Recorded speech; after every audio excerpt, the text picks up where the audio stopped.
Hey folks, how you guys doing? I'm still a little sick, so be patient with me here. I want to check my signal to make sure that I'm coming through clearly. We got some really fast social media posts to do, and then we're going to get work on some artwork today. So let's see if my sound is coming through well. I'm going to pause my music and sound is coming through well. I'm going to pause my music and sound is coming through well. I'm going to pause my music. Yeah, that sounds pretty good.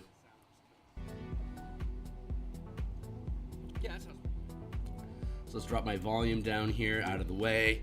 Grab the social media link here really fast. It's just 3 posts, so cut, paste, enter, tab, paste, enter, close. I'm creating artwork for an Eberron adventure. It's called Crystals of Mabar. You can see the book cover here.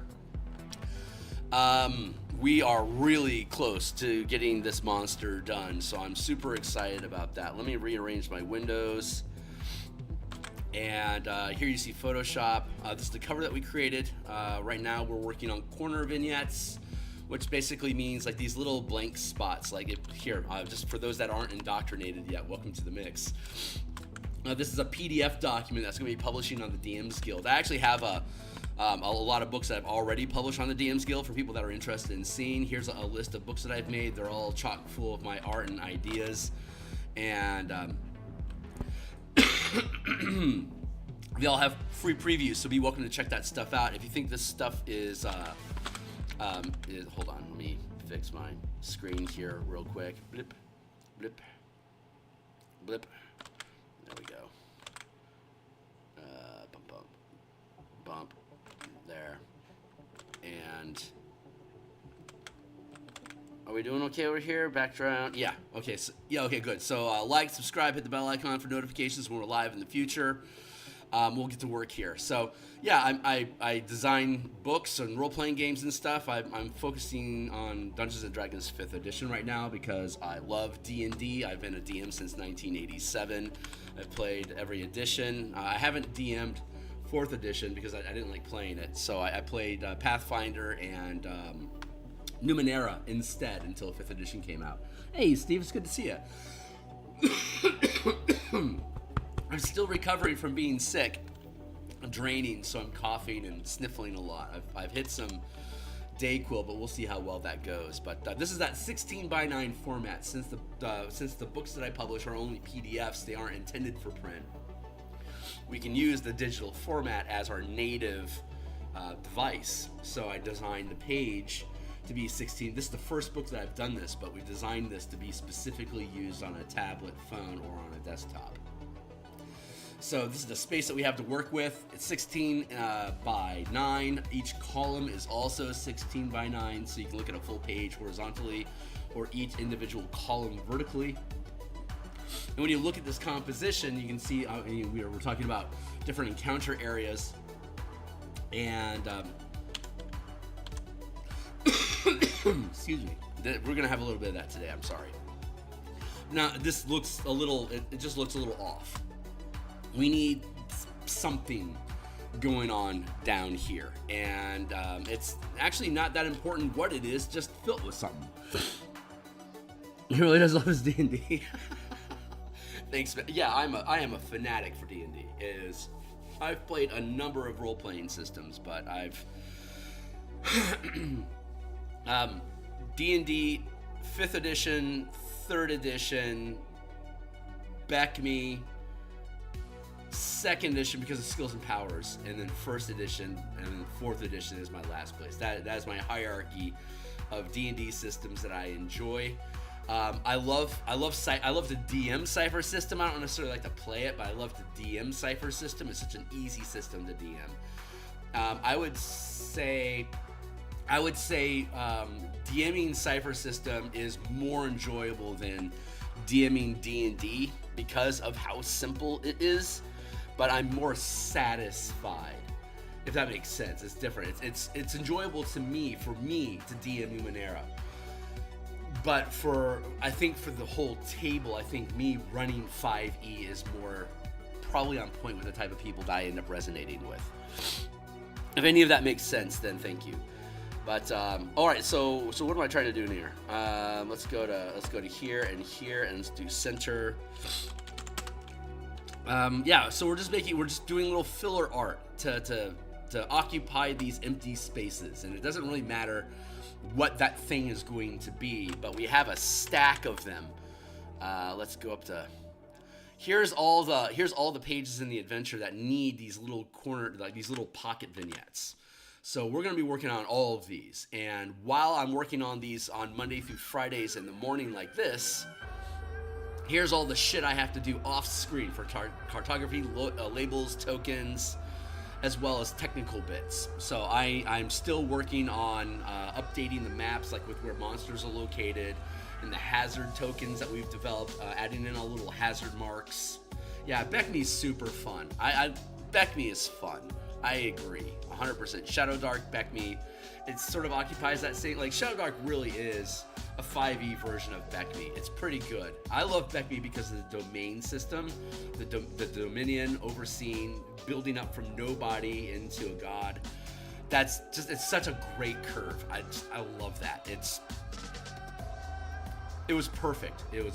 The mechanics are a little clunky, but the ideas of it, the hero's path, and the depth of mechanical systems to be able to basically utilize any level of play in your campaign, that was the brilliance of what Beckme really was to me.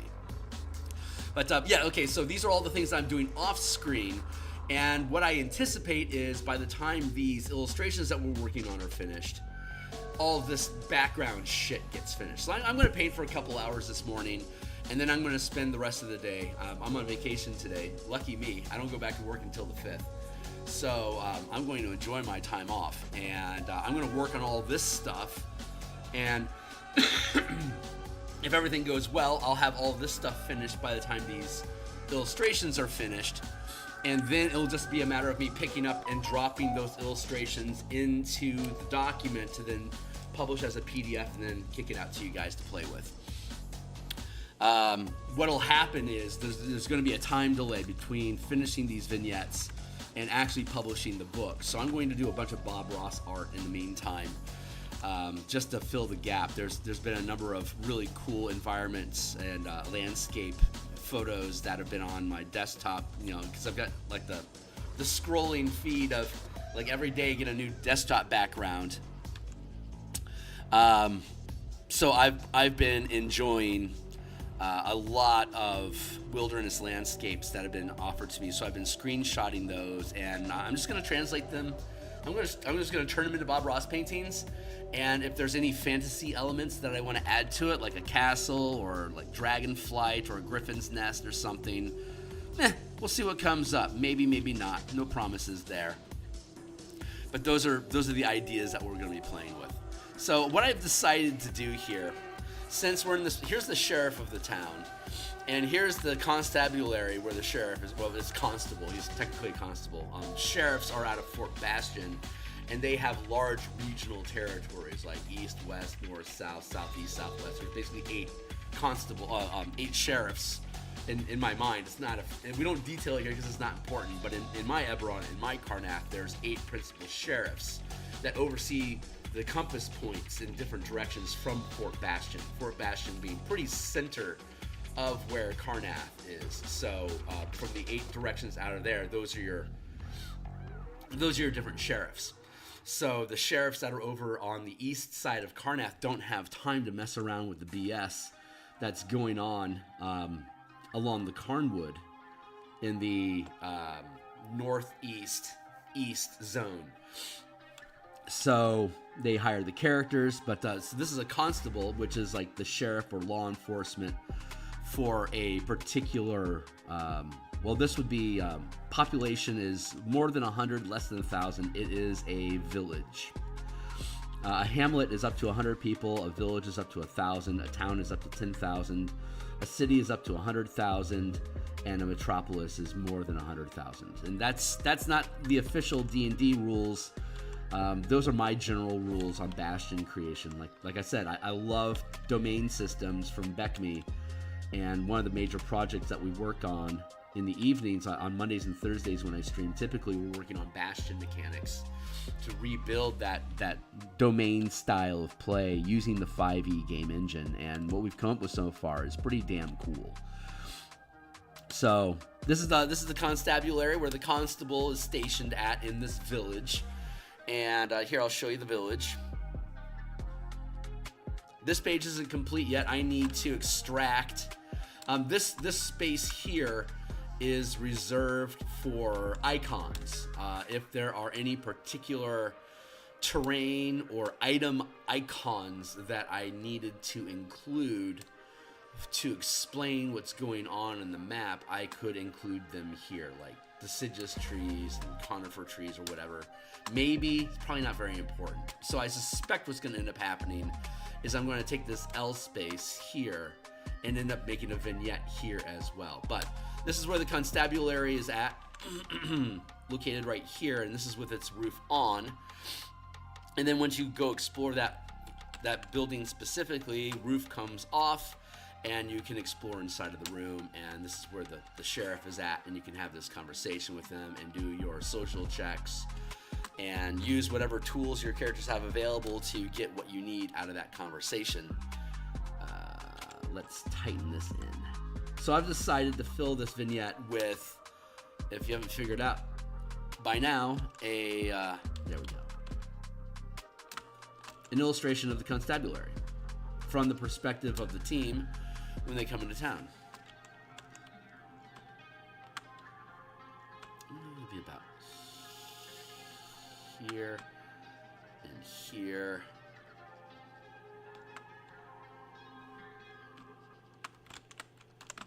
So we're just I've never actually tried to illustrate this building, but I like it a lot. It's complex, you know. It's got interesting shapes to it. I think from the floor here to here would probably be proper height. About like that. I'm gonna push this back away, back to somewhere around here.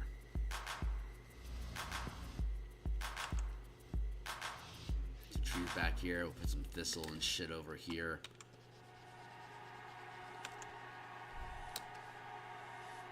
That's too far. Maybe more like around like this.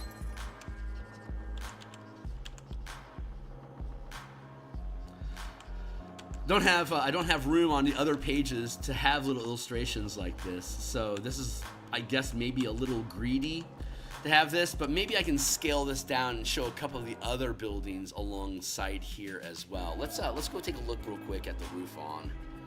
So I'm gonna need to have that reference. Copy.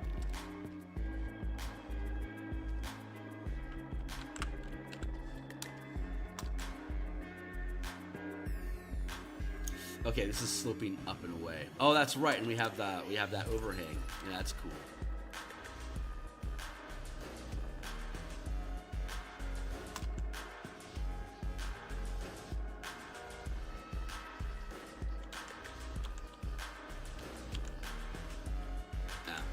Wrong layer.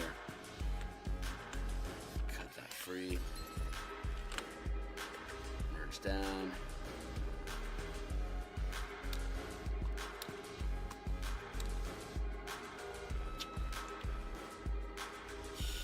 Here. Cuts in. Here. And then the roof goes back up like this.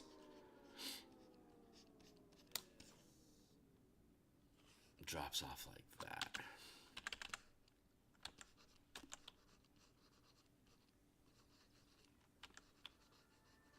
Let's bring this roof down here.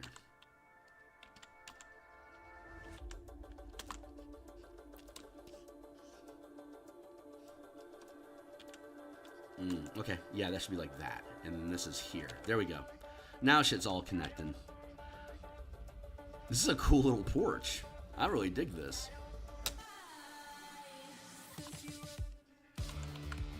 Goes like that.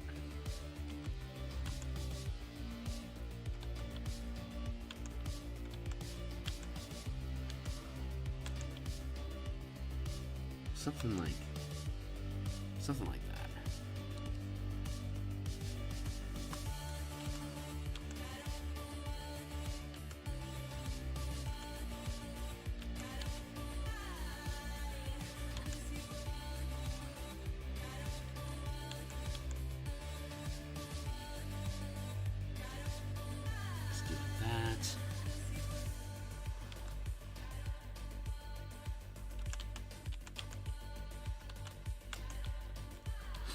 Foxy, if you catch this one, dude, this one's dedicated to you, my guy. One of our channel supporters, Foxy, that hangs out here a lot in the mornings, does architecture stuff for himself. And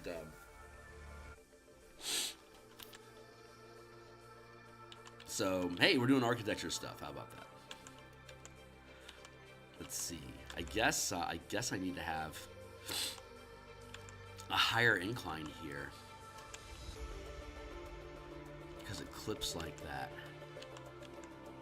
So I guess we're gonna have a bib. I don't know if that's the right term.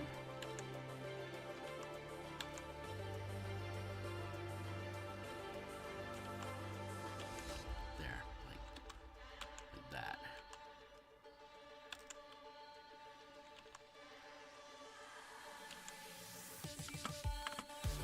There. That feels it's a little. That feels almost right. So I can get that perspective a little bit better there. And I probably want to have a little bit of an overhang. This is awning, so we'll get some overhang going there. 1, 2.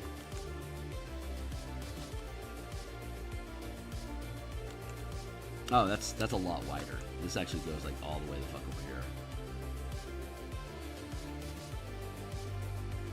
Ooh, that's big. Window here.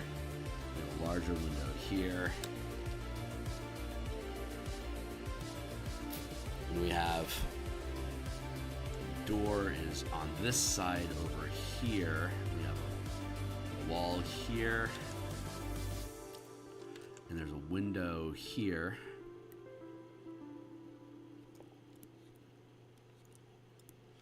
And there's a window on the side over here, and there's a window on the side over here. That's basically how this thing looks.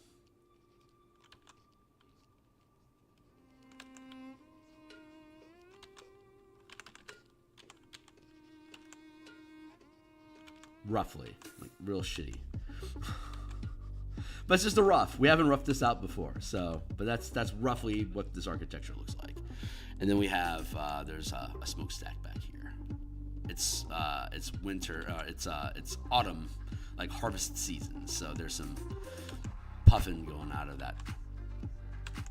Dwarves killing out the back there. Let's do that. There we go. Drop that in. Got some trees back here. That's roughly the building. So let's see about bringing that down a little bit. We'll do some perspective shortening with it. There we go. And then we can stretch out the butt a little bit over here. Free transform. Like that. Oh, a lot like that. Yeah, this guy's got to go.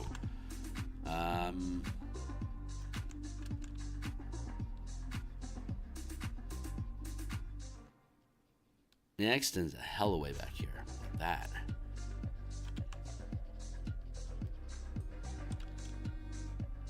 One window here, and then another window here.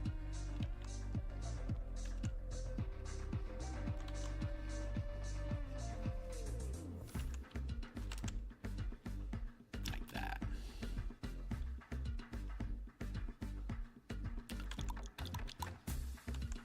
And this wall gets pushed back, so this is here on a corner.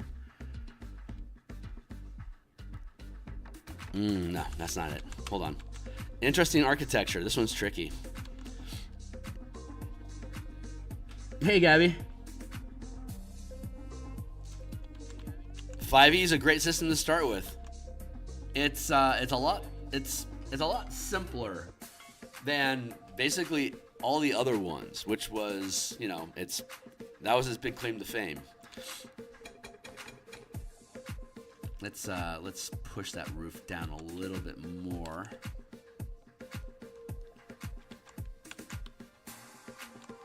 That's why it did so well. Like, BECME is a pretty simple system, but it's a lot of discordant systems. Like, there's no consistency in BECME. The concept of BECME is pretty simple. until it gets complicated. But I mean, generally, BECME is like, quote unquote, the simplest version of D&D, but it's got a lot going on, and its a lack of cohesion is its greatest weakness, in my opinion. 5e resolves a lot of that, which is why I say that. Which is why I agree that Shadow Dark is very much a 5e successor of BECME, and it's a really good system. I like Shadow Dark. I like playing Shadow Dark. I like DMing 5e. It's a lot of fun. I'm really familiar with running 5e. It's not as difficult to run as 3e was, and it's as fluid as 2nd edition was, but with better mechanics. So overall, I definitely say that 5e is, in my book, the biggest winner. I like that. And Windows gonna be here. Here. Yeah, that feels about right.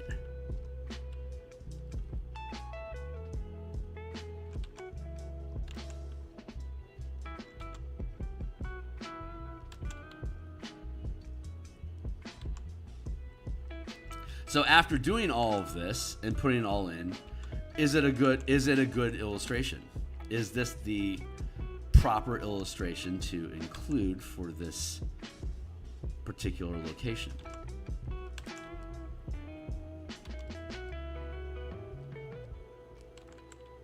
Went through all that effort to see if I could build this thing, and now we have to ask ourselves, is it appropriate? Maybe if we drop it down in size so we don't have to worry about detail as much, we could then go back to, because the commons room, the mayor's apartments and the commons room are here. So like this is the administrative building for the village. Most of it's farmsteads. Most of the people are out in orbit around the community, but this is the downtown central hub where all the storehouse and guild hall is at. This is technically the guild hall, I suppose. Guild hall and government building, as well as and then constabulary or barracks, stable, smithy, mill, seed mill, grain mill, rather, the woodworking, carpentry. So all these as a collective is basically like a guild hall. If you're looking at from facilities, like the idea of facilities in in D&D 5e24 DMG, the bastion system, all of these different locations act as different facilities in a village, because that's how I build my villages. I build them as each building is some sort of a facility. If it's residential, it's a barracks. If it's if it's a shop, then it's probably a pub, guild hall, or storehouse. Like everything falls into those categories. So I look at a village as a extended bastion, which is how we design settlements and organizations and stuff. I'm scared of 3.5, but would try it with the right DM. Yeah, it's got a lot going on. I started 5e yourself. I have gone back and played 4e, and which is basically, and I'm getting and OSE. Oh, got it. Yeah. OSE basically BECME. Yeah, very much so. Excellent. Yeah, good variety.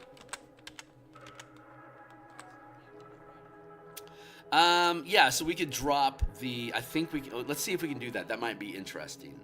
Let's conceal this and bring this back in. And then if we were to have the guild hall, it would be like this looming in the background here. This would be basically all you'd really see of it from back here. That's interesting, I guess. And then there's the stables back here. There's the well here. The stables are back here. The smithy is over here. There's tree lines going on up and around here.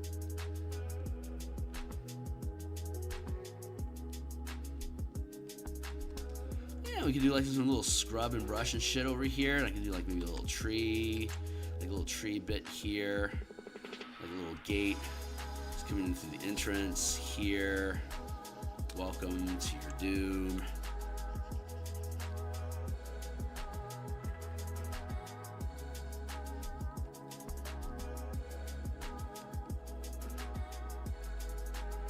I think this could work. I like this. I like this a lot. This is fun.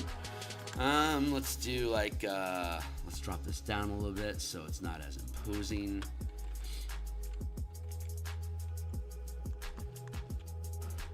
Yeah, this could be a fun little village piece. I'm trying my best. I'm really trying hard not to really just dive into a full fucking scale painting out of this. Like that is not what these are supposed to be.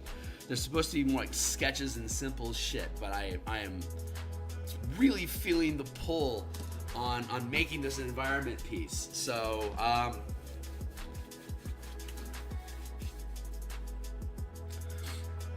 let's go take a look at the map again. We gotta grab a new screenshot. So let's go look at the map. See, we got this. We have this fence that kind of bends in here as a welcome. This is the entrance. This is the forestry path that you go for chopping wood to bring back for the carpenters. And we got these trees going on here, and obviously this is the end of it. But there's all this, like there's forest and stuff that's all throughout here.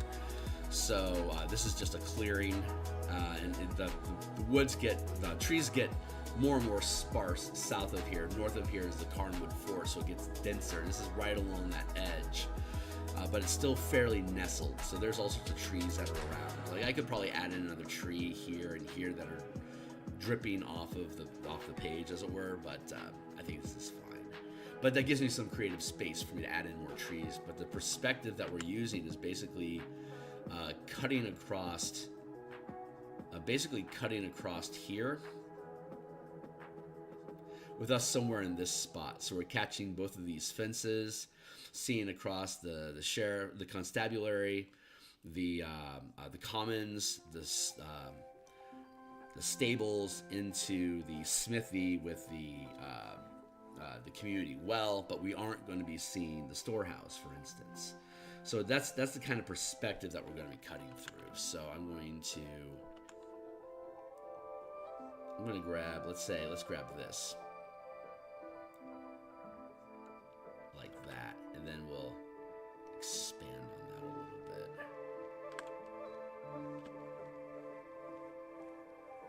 There. We'll call that fair.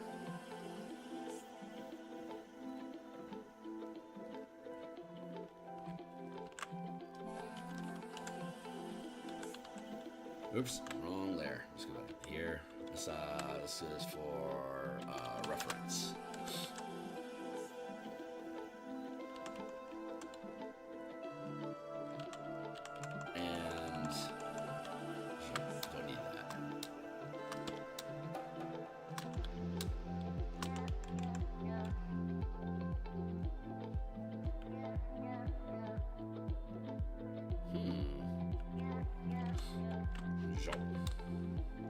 Alright, that's there.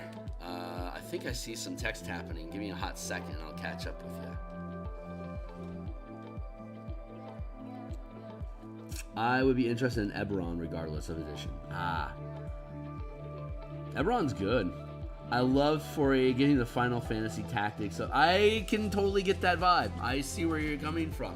It didn't feel like D&D at all to me. Like of all the editions, 4E really just didn't feel like D&D at all. And so I couldn't jive with it.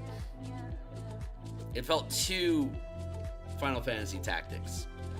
This was an illustration. Oops, let's move that. I'd forgotten about you, Squirrely Joe. This is an illustration that we originally were creating, and it does fit in this piece here. This is coming from the perspective of here. So that building is the storehouse that we're looking at. I love these trees. I'm going to keep the trees, but I'm going to get rid of the storehouse. I do not love the storehouse. So let's drop back down to here where we are. Delete the layer mask. Yeah, we're going to commandeer this for justice. We're going to get rid of, we're going to keep that. This is what we want. So we're going to extract that environmental piece there, and we're probably going to turn this into trash. Top, pop. So I can have this snug up in the corner here, and we can just extend all this stuff down into here as we please. And then we'll have another layer above that, which we'll have as our fence posts. Curve in invitingly like that. And then we'll have another one over here. Extends over and goes away like that. We'll have a tree over here. That won't be relevant. And then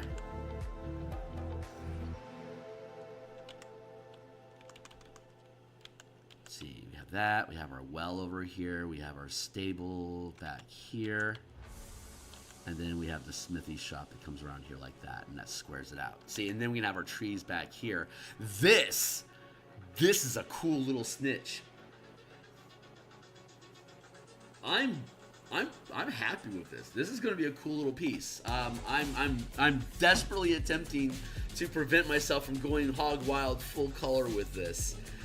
We'll see if we can keep this kind of loose and sketchy, kind of sketchbook instead of like colorful straight. Like I don't want to have to go through these 20 pieces and end up finding myself doing this level of detail.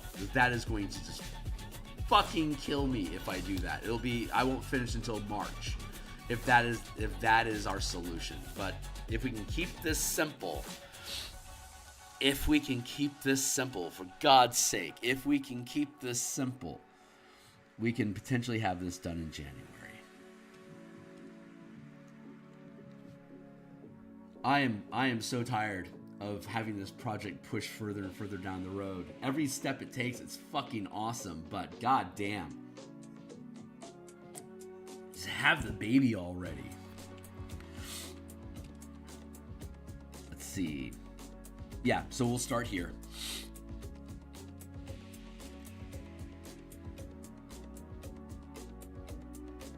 Just murderous. Yeah, I like this. That's fun, sketchy stuff. We can keep that. Obviously, some of it's going to get blotted out here because of the text. We'll worry about... we should actually probably worry about blocking that off now since we're here. So let's block it off now since we're here. Like that.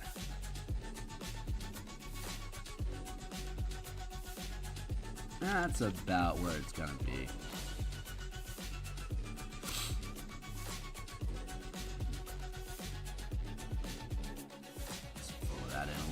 Here. I think for these vignettes, what I'm going to do is specifically I'm going to keep the line art. So we're going to lean first into black and white line art style, and then maybe use like a color wash or like some sort of a fade or something light. So I'm going to work on the foreground here to set the pace for the maximum amount of... If you do your foreground first, it sets the pace for maximum amount of detail. Because as you move further away from the camera, there'll be less detail. So if we establish up front, like literally up front, what the largest amount of detail will be, that will allow us to continue to remove detail and simplify as we move further back in the piece, so that it becomes more feel of a sketch. I love the C4E Final Fantasy Tactics fan conversion. Maybe someday I'll... Nice. That is a kick-ass idea. See, I could get behind 4E being Final Fantasy. I really could. That would actually, or like Phantasy Star, any of those games where you have a collective of characters and it transitions into the battle screen where everyone's on the tactical map and you're doing your turn-by-turn combat, and then it pans out again to overland movement, and then you're kicking around. Like that's already how I run D&D in general. So maybe just changing the flavor to Final Fantasy, Phantasy Star, whatever. That might be all I would need to get out of the way of this doesn't feel like D&D. I'm not enjoying this, because I wanted to play D&D basically. And since 4E didn't feel like what D&D felt like in 3E, I was like, well, I'm just going to play Pathfinder instead. And then when I started getting tired of Pathfinder mechanics, then it was let's instead of going, we were just getting tired. It was mechanically heavy, and I'd already played it for like 2 decades, so I was content. I've been playing 3E since 2000. Like, I stood in line at midnight at the local gaming shop in the year 2000, and what was it, like May 2000? I think is when it published. Yeah, I was out at the gaming store at midnight picking up my core set. And that was and I've been playing 3E. I'd been playing 3E ever since, basically. So I didn't. Oh no, so not 20 years. What was it? 2002. I didn't start playing 5E until 2016, after a year it had come out. So I played 3E for probably 15 years, and then I played Numenera for a year, and then I moved into 5E. So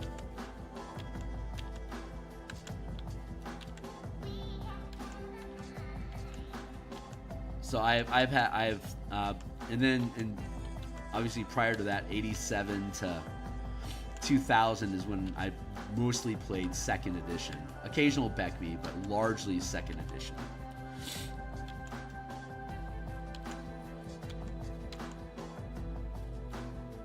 Like, second edition came out in 1990, I think. Maybe it was 88.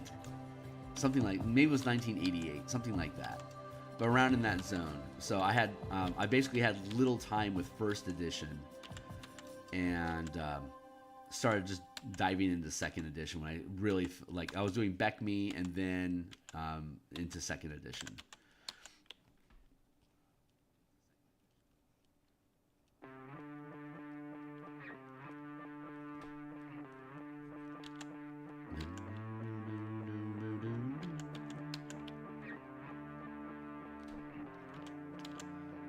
Yeah, we're just doing some groundwork here.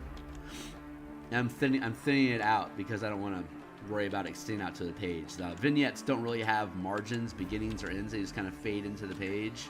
That's what a vignette is. A vignette is an illustration without specified borders. They just fade out. So, like when I say I'm doing corner vignettes, I'm basically just dropping little corner bits in, right? And since we have these texts here, we don't really have to worry about additional trunks, but I'm going to add one in here just to break up the terrain a little bit. Like that.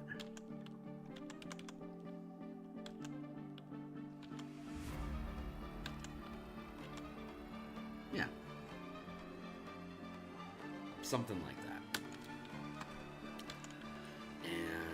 Let's get to look at a reference.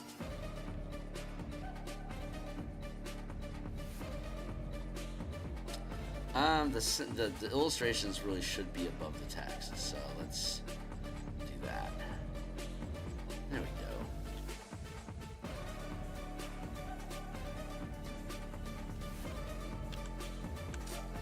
One post, 2 posts, 3 posts, 4 posts, 5 posts. It's a little long for a fence post. 10 feet's kind of far. You really want to have a fence post like every 6 feet or so. But I'm going to let it go.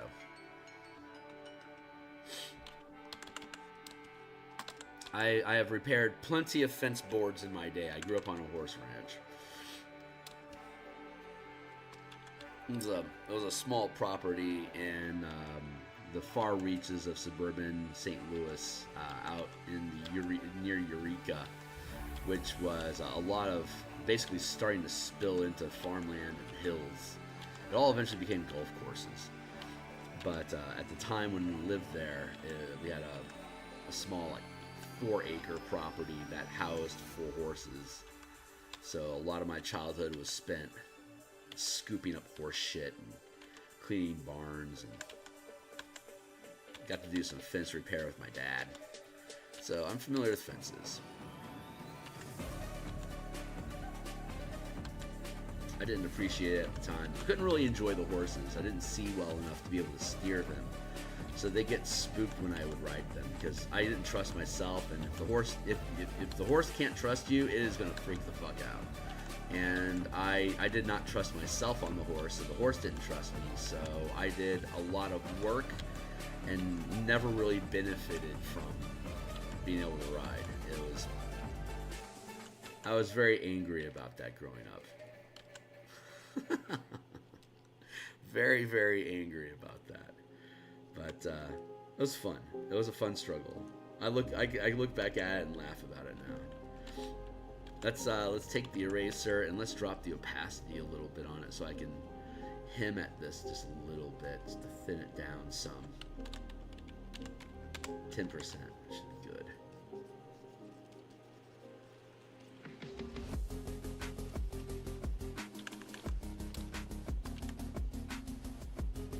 So yeah, 10 feet for a span of wood on a fence, that's asking for trouble. But we're going to leave it that way because on the map it's just crowding in, the fence is too tight, it feels weird. This feels like good spacing, so I'm going to leave it there even though it's not, I guess, ergonomically accurate. It's probably the best way of putting that.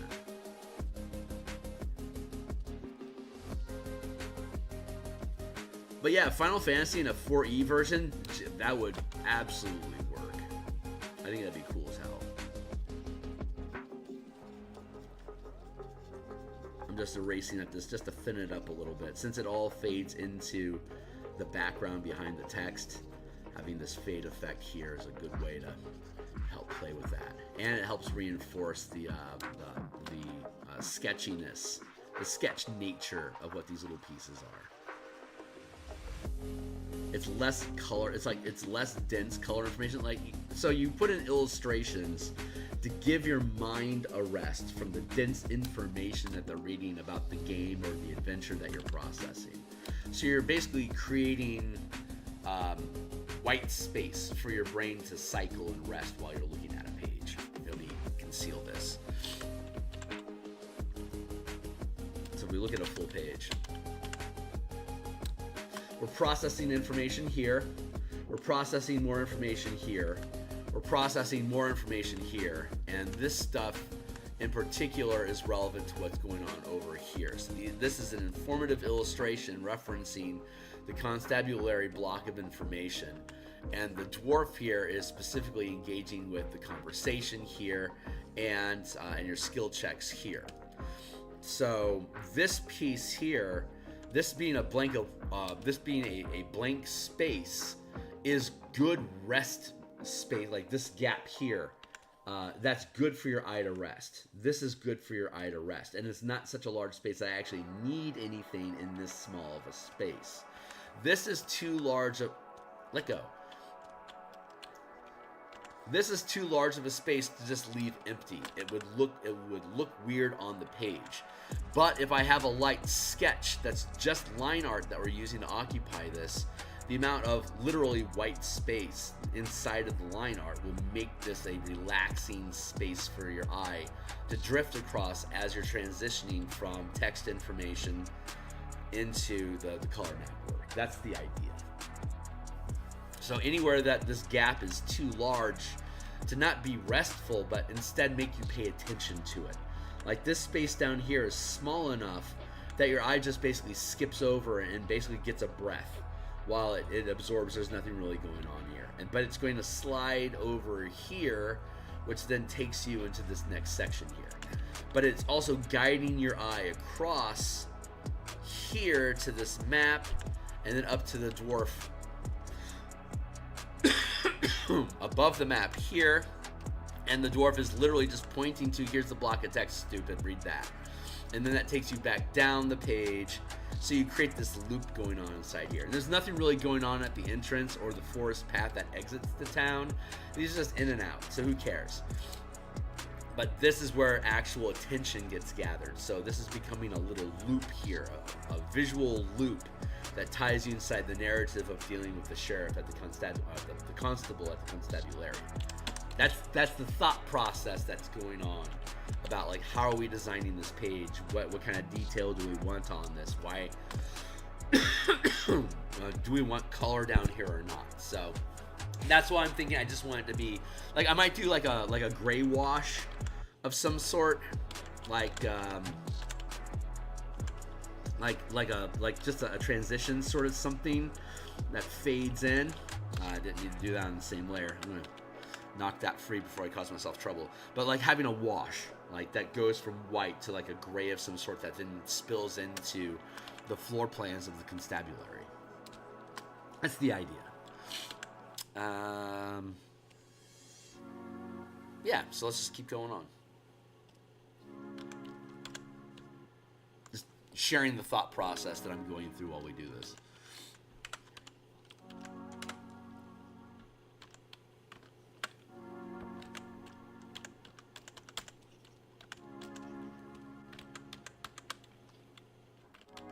Let's go 4. 5. Yeah, we'll go with offensive 5. So let's just do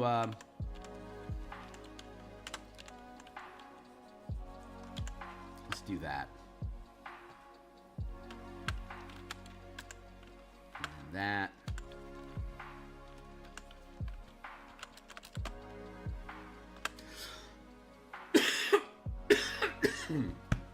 Still getting over being sick. Sorry, guys. I'm draining, so it's causing mucus to fall in, you know? So I'm coughing it up. Let's go to merge.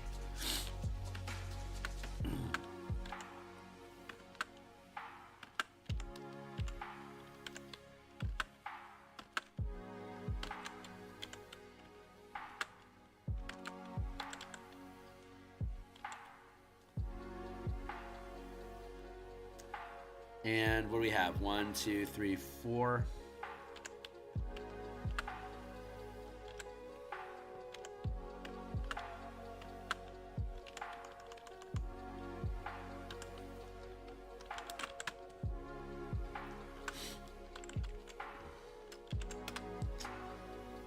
There, like that. And we'll merge those down.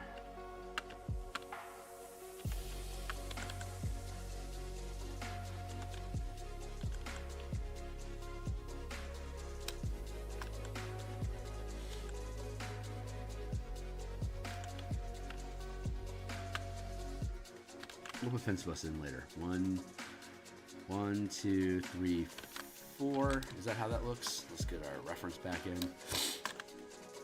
1, 2, 3, 4, and then 5. 1, 2, 3, 4, and then 5. So we're going to do a break here.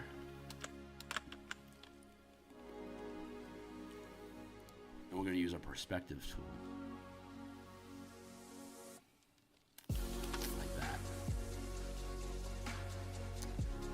That down, bring that forward, and then we're going to foreshorten.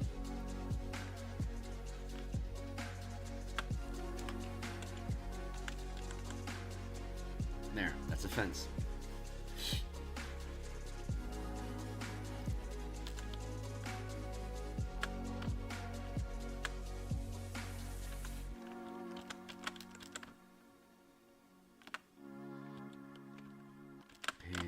I see text. Give me a hot second. I'll catch up with you.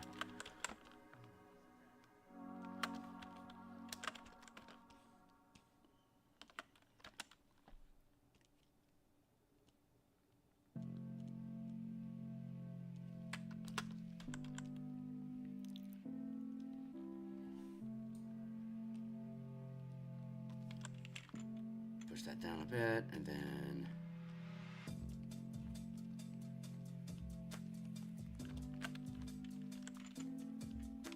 close down just a push. There we go. And we can merge these together. What's up? I have D&D tomorrow. I should prep, but don't want to. Hey, I mean, that's how it works. I mostly need stat blocks, homebrewed, and really. Yeah. Stat blocks aren't very exciting things to do. They're not fun like plot creation. Excuse me for a second.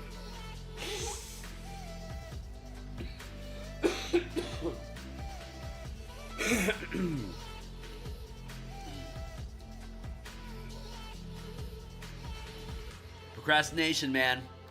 It is there to protect you from having to do the things that you aren't ready to do.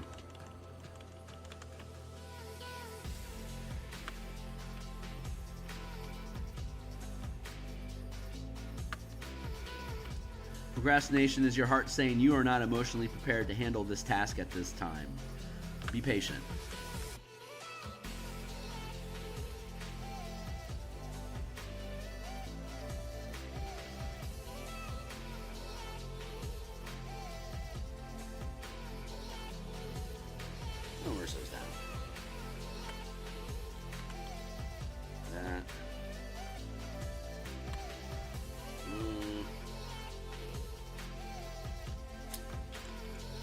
Bring that down just a bit. So that means we need to bring this down just a bit. There we go.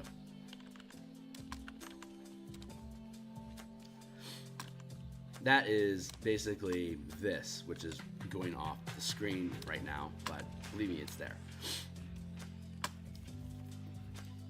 And then basically do the same thing on the other side.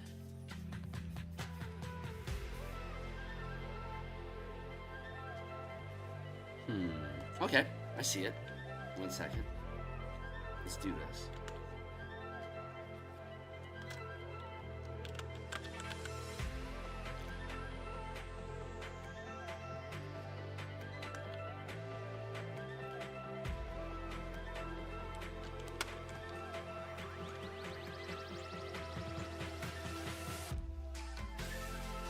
That's cheeky.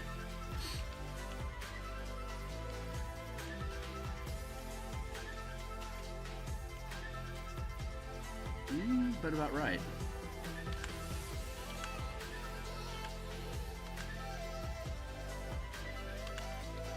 Let's change this one for transform, perspective.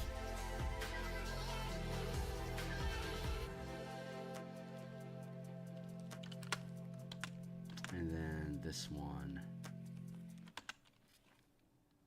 free transform, perspective.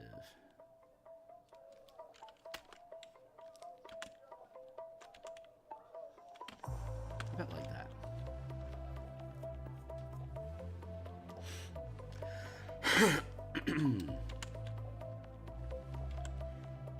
I'll bring that back a little bit more.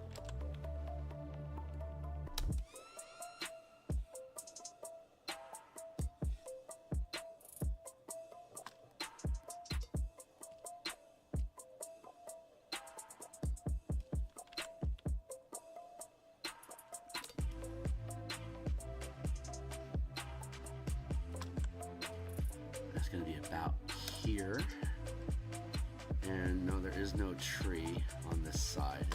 As nice as that would be, it doesn't exist. So, but we don't have anything listed. We're going to end up guttering through here. This space here is going to get eaten, so we're not going to actually see anything through here.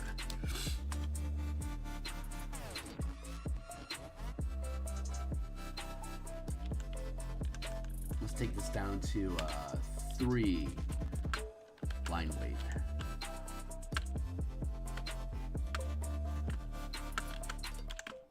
Start building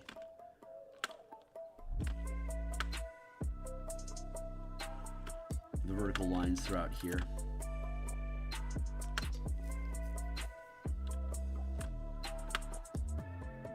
This is going to get clipped off. Again, this is all going to get blanked out, so that won't actually even really matter at all. Let's see. We're going to push these past there. Perimeter, just to have a block. Just to have some good expansion. We can carve through. We're going to add another layer and start carving through the lines to create our angles here in a second.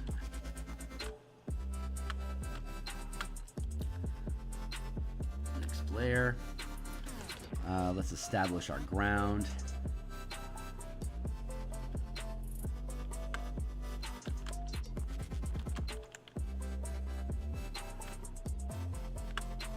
Basically like that.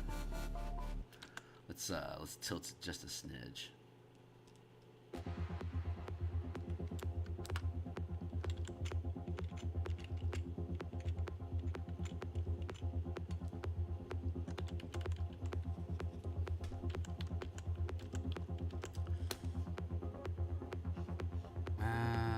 Let's see, stairs.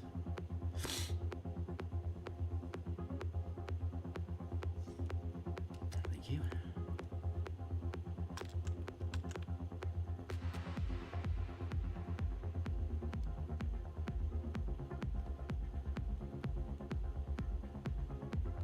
That's too rough. I'm being too rough. More gentle. More gentle.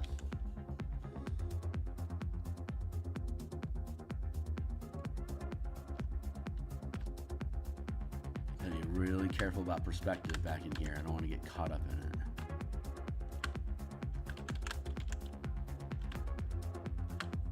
Good. That's not bad.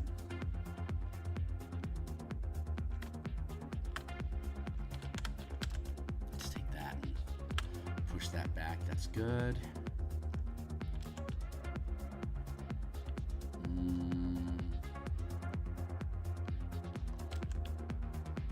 Go along here, and this goes back to, that feels wrong. Here. Thank you.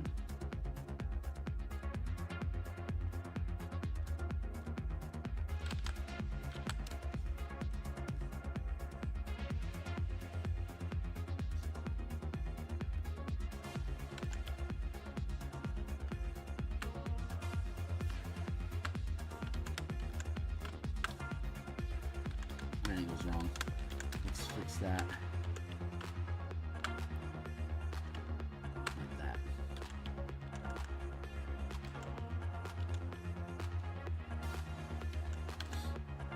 Another deck.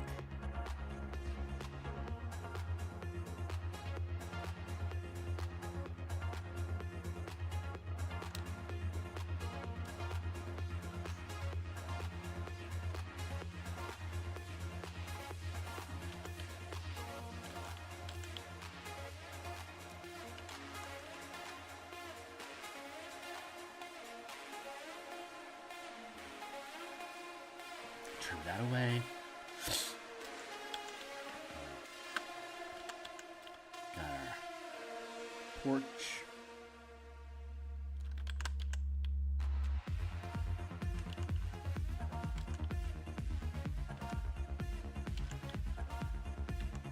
So far so good. So what? It's a little rough, but I think we're doing okay.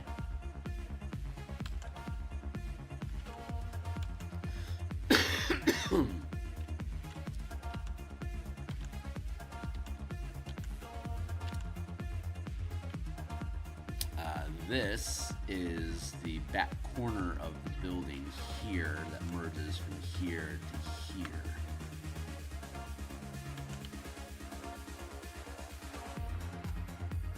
And this is under deck here.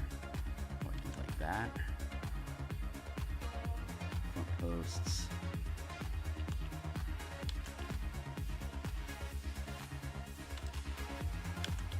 Side posts here. Here, and here, and here. That brings about right.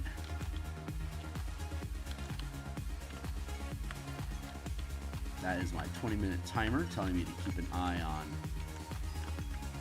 any distractions that I got going on. So far, we're doing pretty good, I think. I want to thin up that railing.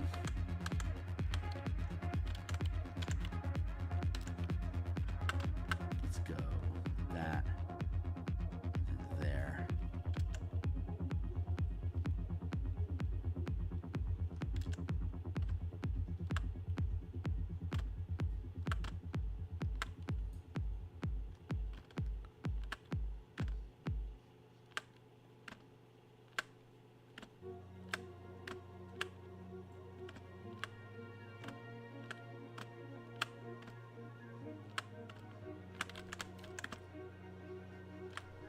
Basically like that.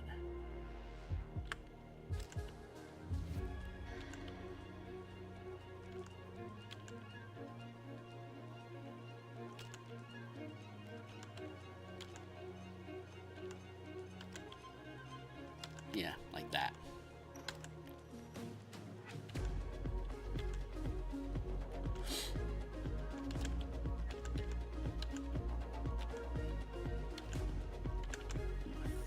Up, push it down here.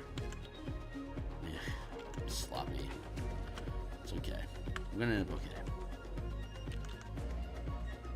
I, of course, would naturally pick architecture to be the first thing that we work on these quick little vignette pieces, because it's absolutely not fucking quick, but hopefully it'll be the most difficult piece that we actually have to work on throughout this composition. So it would be nice if we knock out the most difficult task first. I would very much love for that to be the case. We'll see if that holds true.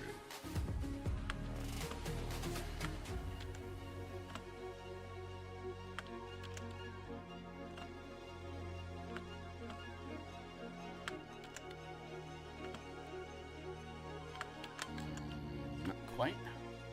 Just like that. Nice shot.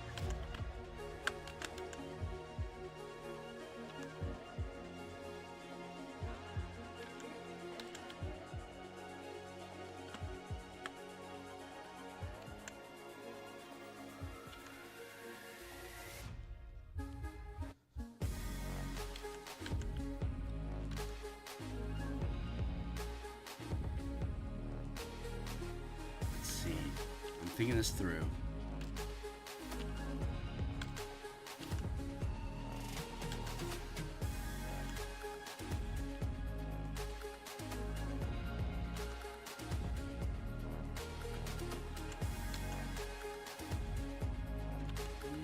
Like that.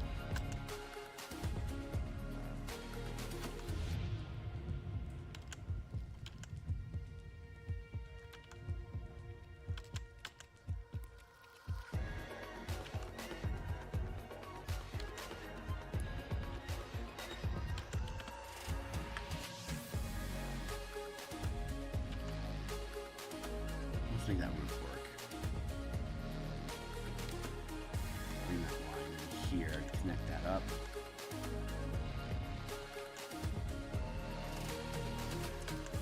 Clumsy piece of architecture, but we're gonna have to get away with it.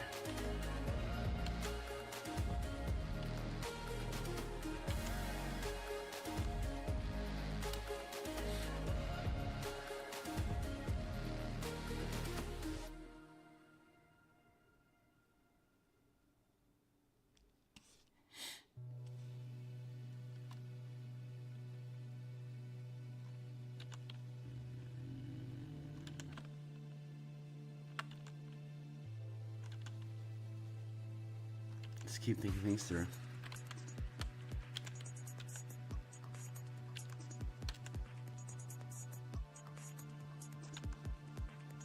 There we go. This will end up working out.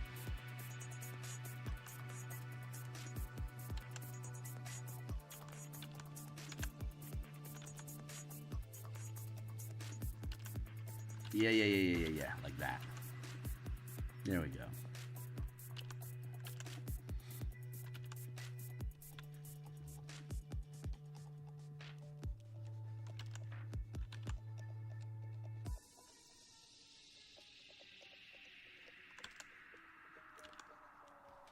There.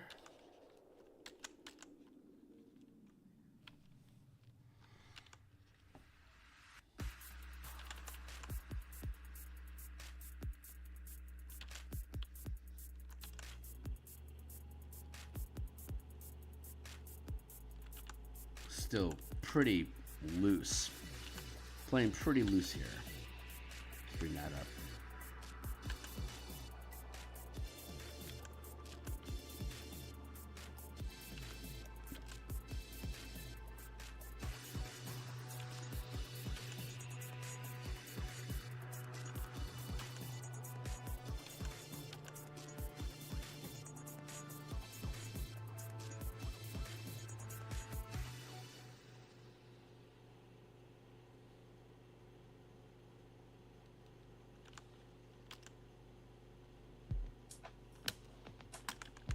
And then it's going to pretty much fade out from there.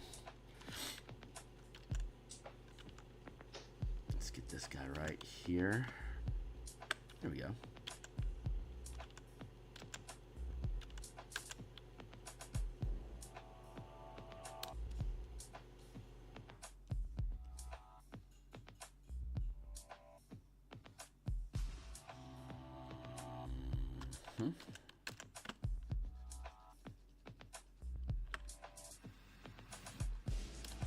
Okay, something on this.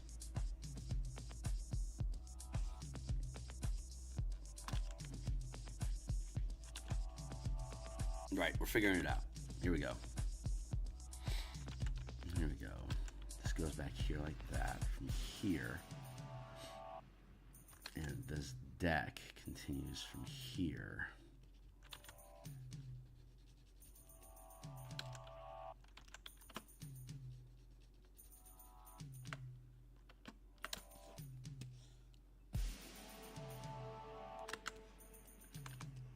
Right, okay, I see it now.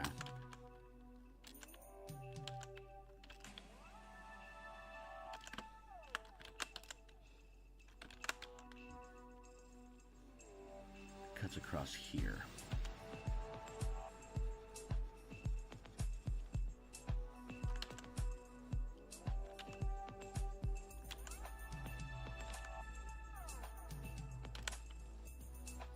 Now we're starting to get somewhere.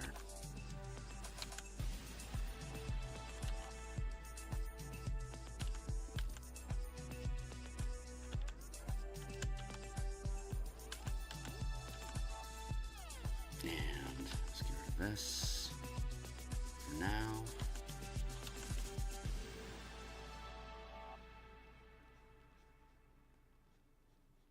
Like that. Mischief management. Fixed it. Figured it out. Go team us.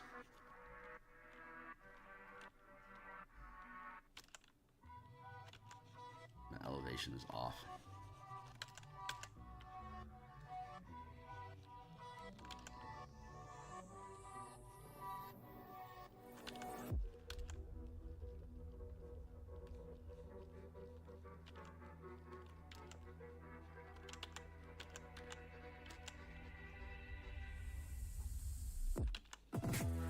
Oof, man, this building is complicated.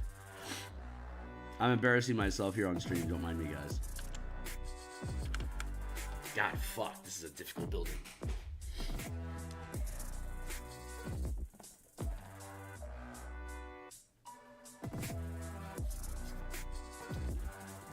I've given myself a tricky project.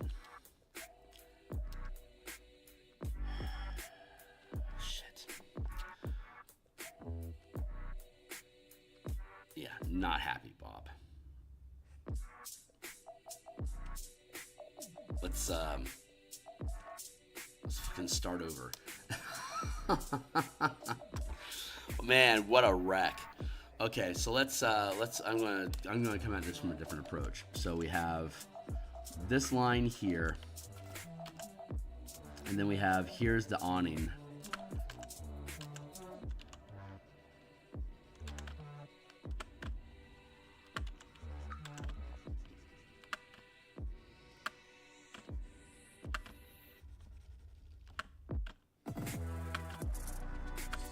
This is probably how I should have done it in the first place.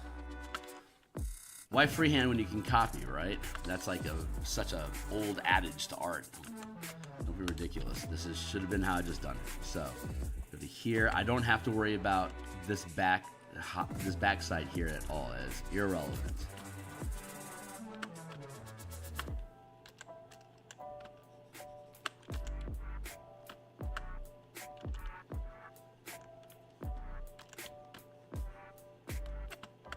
Yeah, there's our...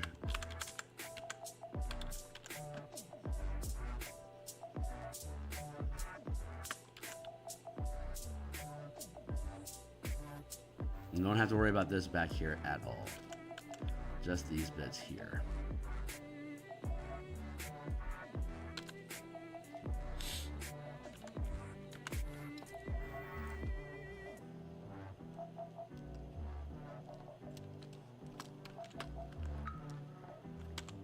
Now let's go.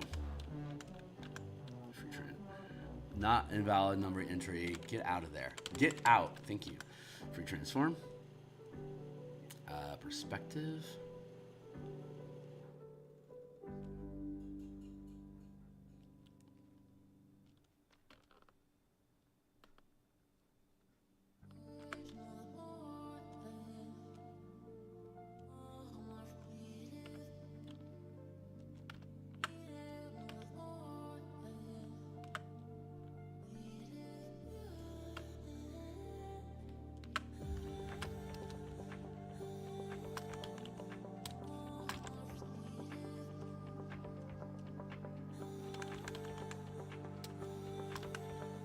Transform.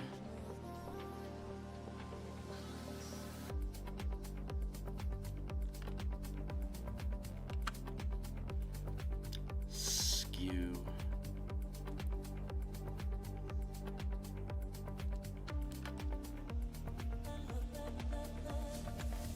Transform.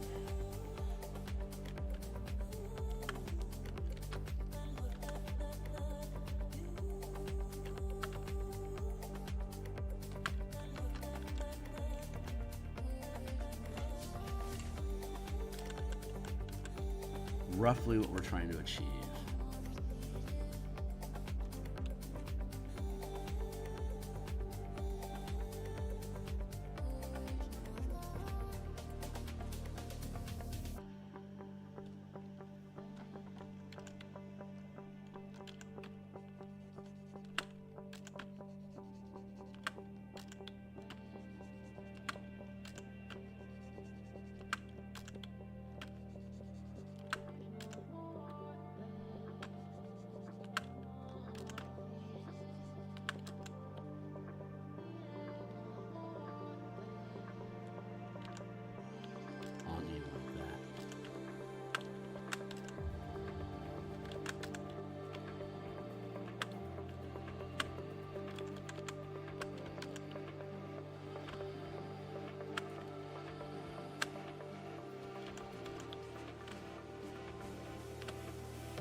Basically like that.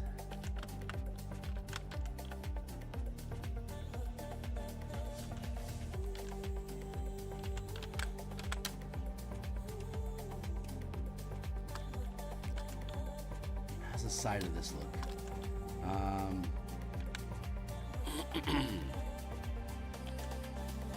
Here and here.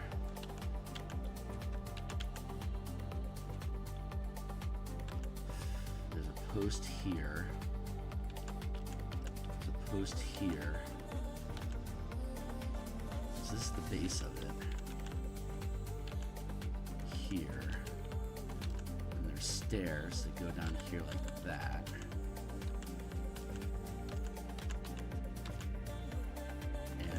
This comes forward from that. It's probably about here. I'm already hating myself for having chosen this. Absolutely hating myself. Such a complicated fucking building. Why did I build it this way?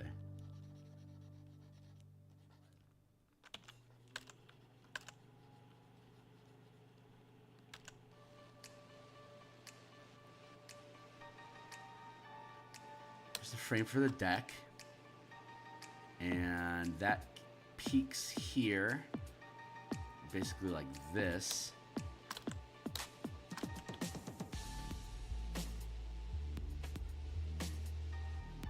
And it goes basically like that, a little bit further, bound to around here, which means that this roof comes across here like this. And this comes up from there to hit the peak like this. And this all comes across the front here, and this also goes up to hit the peak. That, and this goes up to hit the peak, but it is shorter.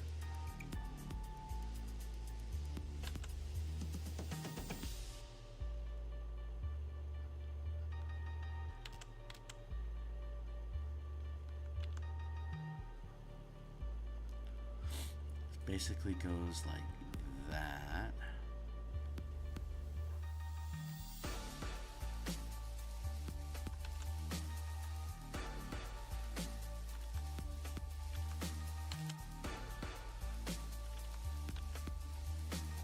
I'm having an issue here. This is supposed to, I know this is going to be here like that.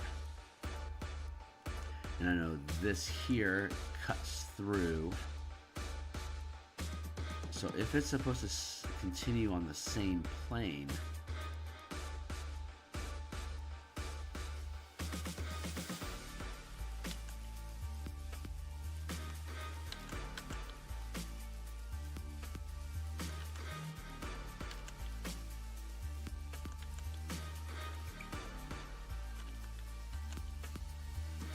God, this is clumsy. This is my line here, so this box goes to here to here. This line is a incline that goes here. The incline is going to match this incline here in fixed perspective. This comes across here, so it looks like that back isn't high enough. Is that the problem? Now this is about the right slope, so it means we need to raise the height here above the door. Oh, okay. Oh, no. Yeah. This is great. Okay, cool. We can do this. This makes sense.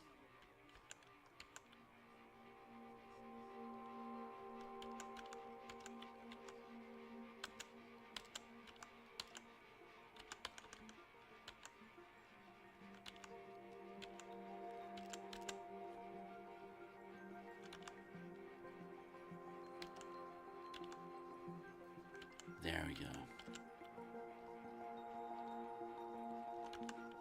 And hey, we found it.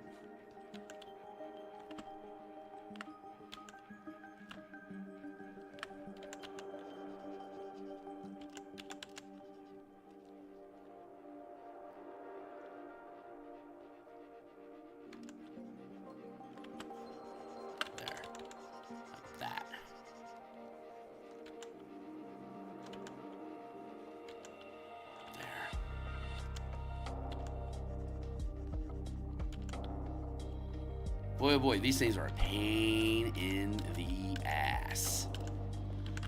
I'm questioning if this is the right decision or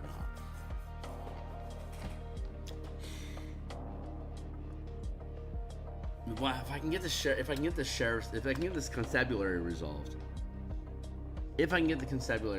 then the rest of it's gonna fall into place. It's such a fucking weird shape up front.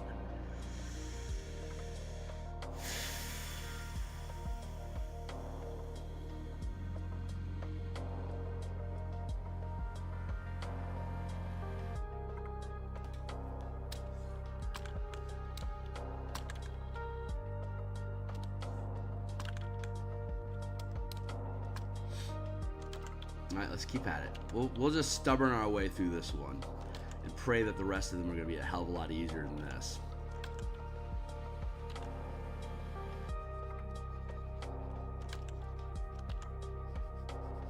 Channel my inner Foxy.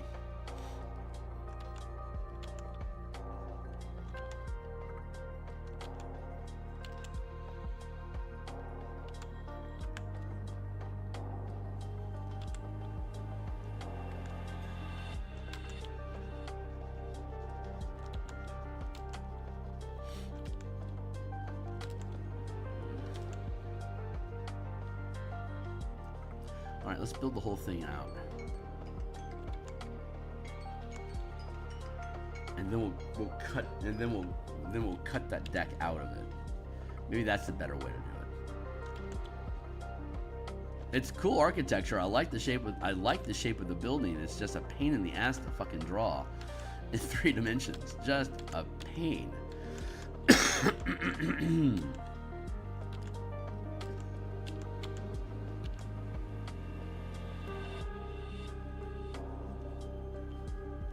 I'm still figuring. I had to have my my implant reset, and it's at a slightly different angle than it had been before. So my S's aren't as sharp as they used to be. I'm having to relearn how to speak with sharp S's, and until I do, I feel very, very, very lispy with my S's until I can learn how to sharpen them again. So I'm having to kind of, to an extent, learn how to re-speak. So I like having sharper S's when I'm in conversation, because it just makes me feel like I'm not a child.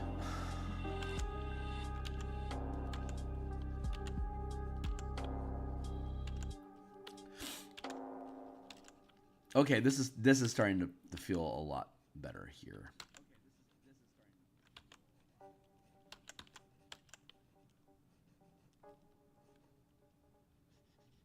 This would be very, very, very, very basic about this. Let's just go to this is probably how I should have done it initially, but we're getting there. We're just gonna make blocks. We're just gonna make this whole thing just block, and we'll carve the pieces out of the block, sculptor style. We'll figure out what this is supposed to look like that way, and it'll end up being a victory.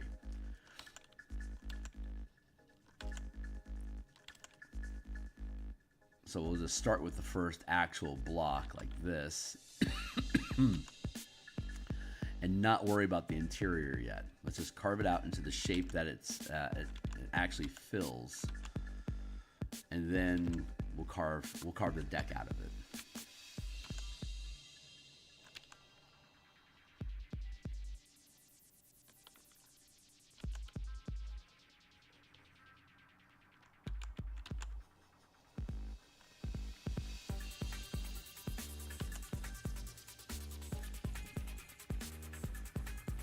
So this is it as a rectangle.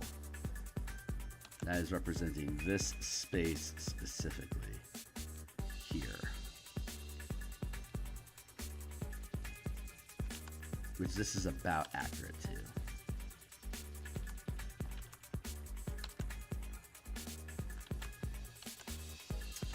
Then we'll carve out, here's the front porch. Here. That's level with the front of the building.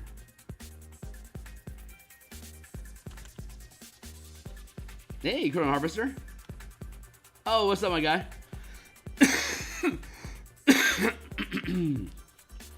Mage Tower training before Saturday. Cool. I think I'm making a bard with a feat to gain 1 martial power. Nice, man. Good call. Picking up a power so that you can burn your mana pool on a low cost thing. Very, very useful. Granted, keep in mind you can't use a bard can't use efficient powers, so it's always going to cost you a point. But a bard gets a lot of mana, so that's going to make it affordable. But yeah, if you got any questions, Real, you are welcome to ask, of course. And it looks like we're going to have what, like 2 or 3 people playing, so. We should have some. We should be able to do some 2v2s, and we'll try a round of best of 3. We'll also do a timed 1 hour long to see who scores the most points in 1 hour, and we'll see how those two sit. And yeah, we'll just fucking play some rugby. Basically, it'll be fun.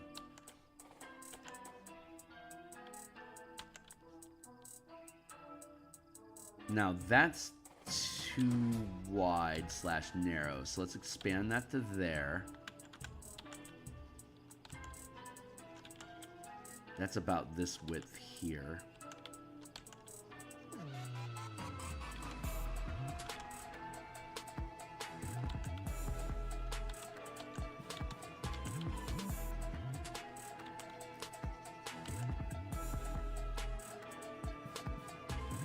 There we go. Okay, this is starting to make more and more sense. This is a really fucking challenge. I didn't want these vignettes to be challenging, but yet I decided to go with the most absolute fucking difficult challenge I could possibly imagine for this. So I'm punishing myself because I like the idea of it. I don't want to let it go.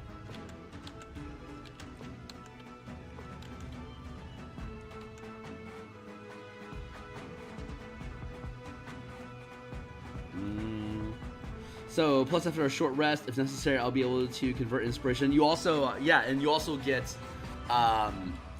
3 mana back just for arcane recovery, because with this we're giving all the full casters arcane recovery. You can pick mana of any color, and it is fine to sacrifice unspent inspiration for mana before rest. Yes. Unspent, yeah, it would be fair to spend unspent inspiration mana before rest, yeah.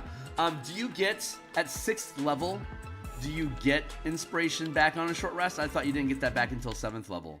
But I mean, at 7th level, it won't fucking make a difference, because we're gonna scale up to higher levels as well. I just wanted to make sure about that. It's level 5, thank you. Yeah, that's perfectly fine. So you're gonna have a fuck ton of mana, and that'll be perfectly fine. Yeah. Have at it, man. Enjoy.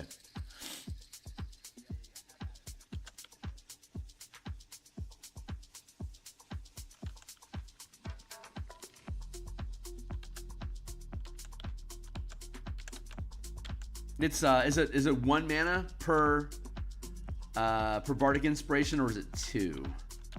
I want to say it's 2. I just don't recall offhand.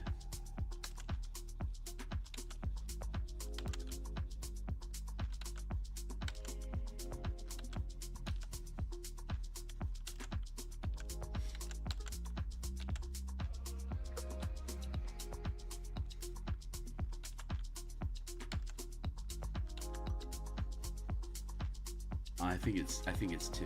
Yeah. Because 40 inspiration at 20th level. Yeah, it's 2 mana per. And with a 20 charisma, that's going to be 10 mana back. So perfectly good. Very, very useful.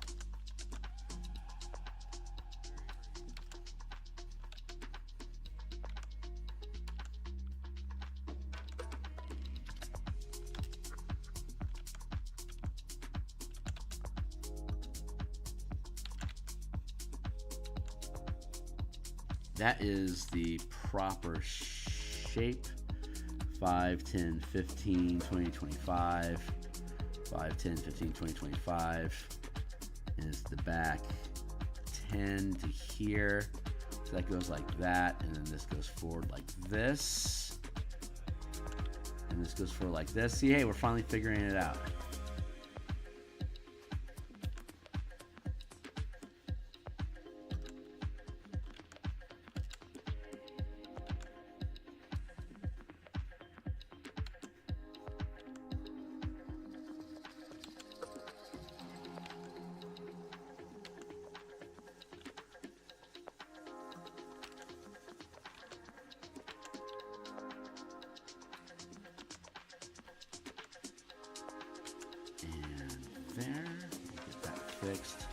Bring this in a little bit for foreshortening.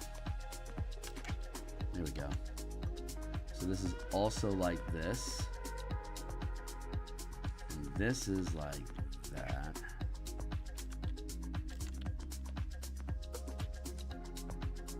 That trims this back to here. This is where it gets difficult for me.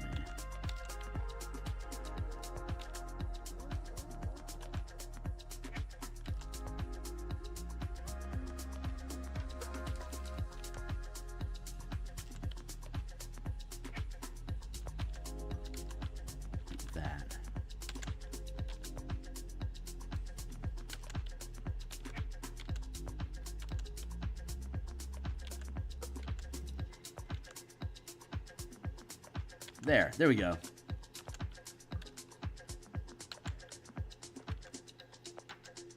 Thanks, Rill. You showing up and making me think about martial powers made me or mana made me turn off my brain enough to be able to figure out the perspective on this. That's exactly what my brain needed.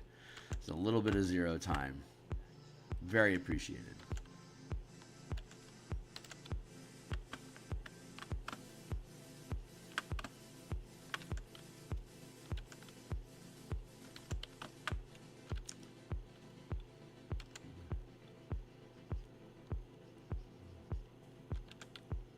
That's looking a little bit too wide.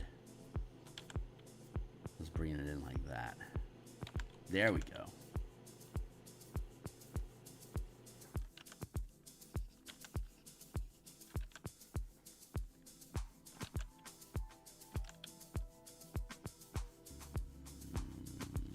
Just like that.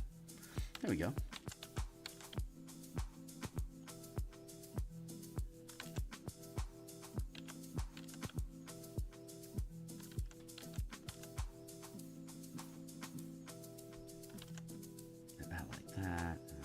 That's 5 feet. That's too high. All this is too high up. This needs to be lower. Like 3 feet, not 5. This is going to be more like here.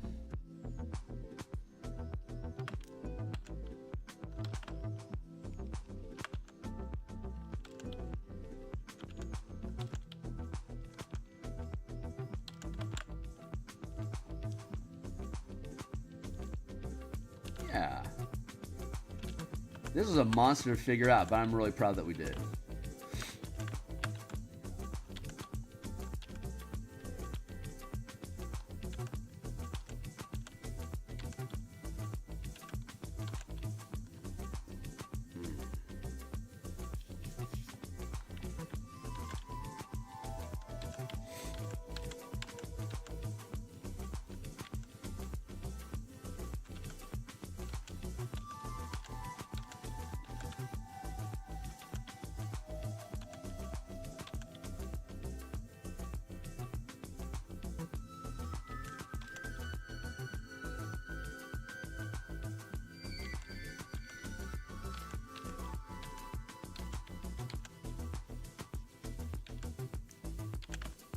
Post in there.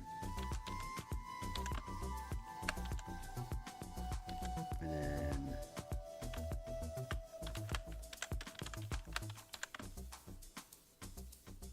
there's our railing.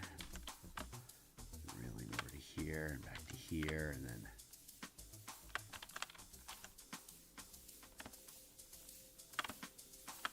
too wide. About like that.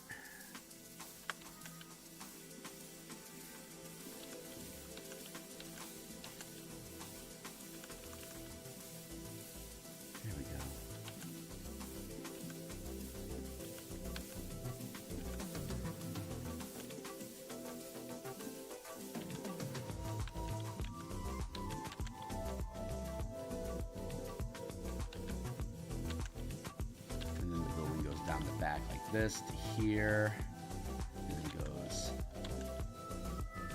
like that.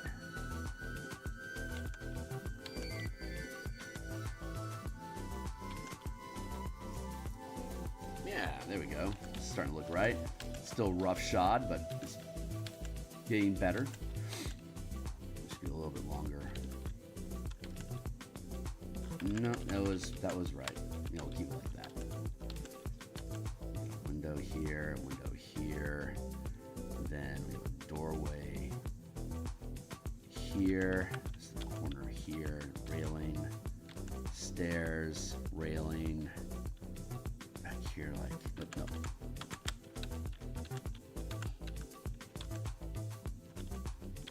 This is back here like that.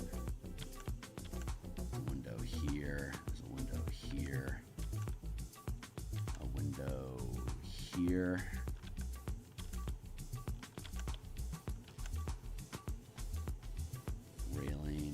Railing, underdeck, under stairs, open space, interior here. Yeah, there we go. It's starting to look about right.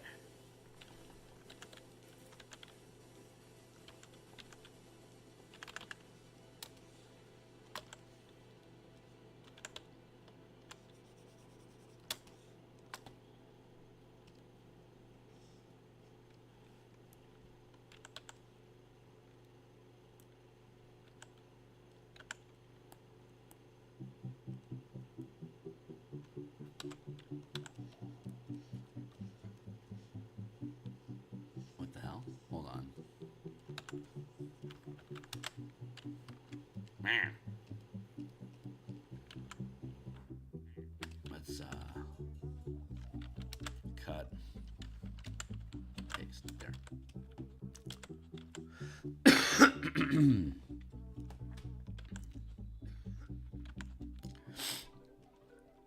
Can we biggerfy that? Bigger.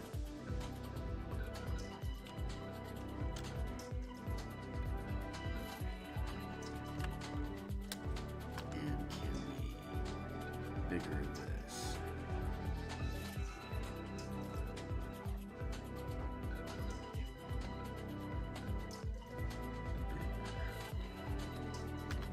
There we go. That feels pretty good. And grab this here. Bring that forward a bit. And this is all going to get trimmed off. So far, so good. So far, so good.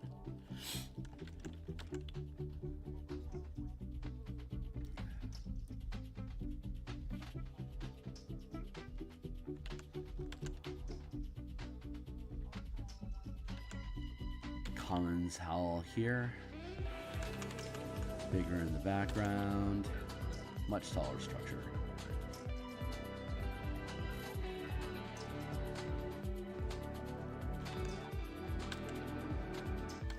We have the stables back here. Very, very simple structure. Not complicated at all. We have a smithy over here, also not a complicated shape.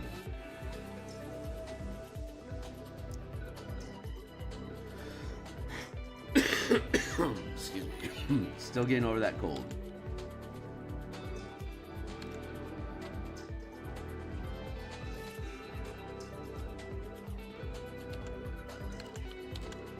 We got all our trees going all around back in here.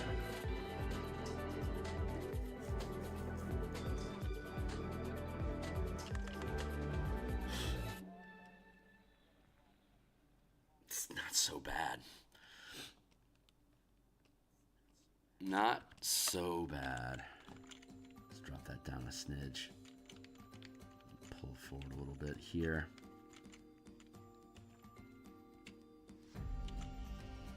That looks really cool. Let's see, we're blocking. Yeah, we're blocking in over here. Let's go ahead and keep blocking in. Like that.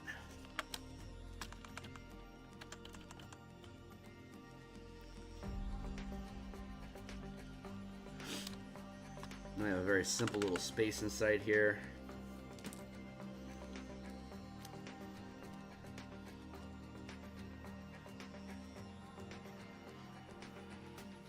I don't want to make it overwhelming, just a little shape. Level 5.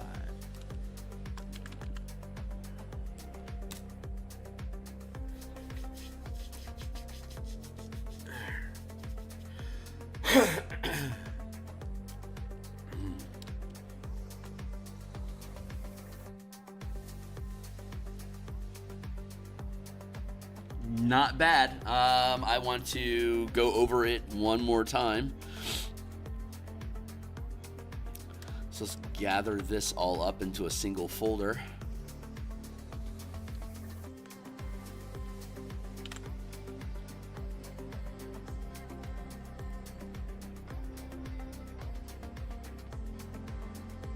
Drop that opacity really low there, and yeah, let's just go back. Let's just go back over it.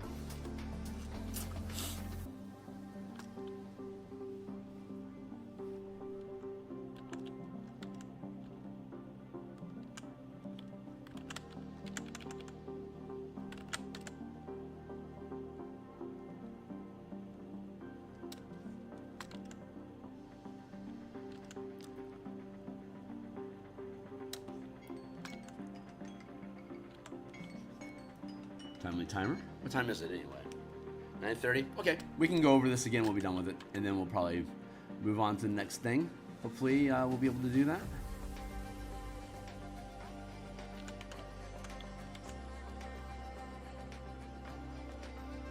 This.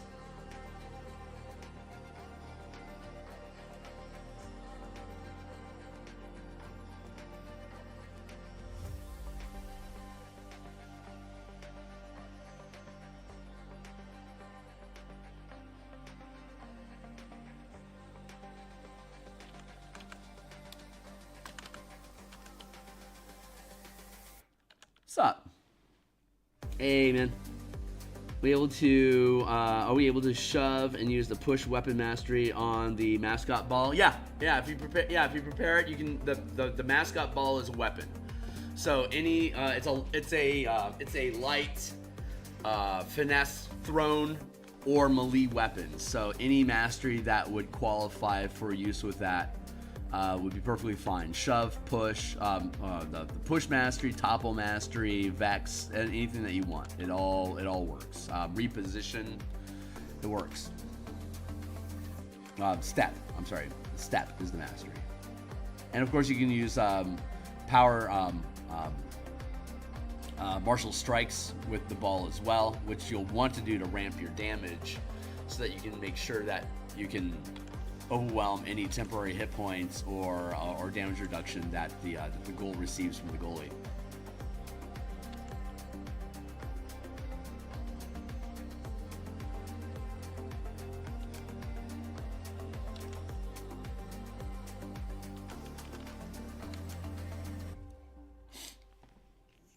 No, I mean, instead of grappling the enemy mascot, can we target it as a creature? Oh, yeah.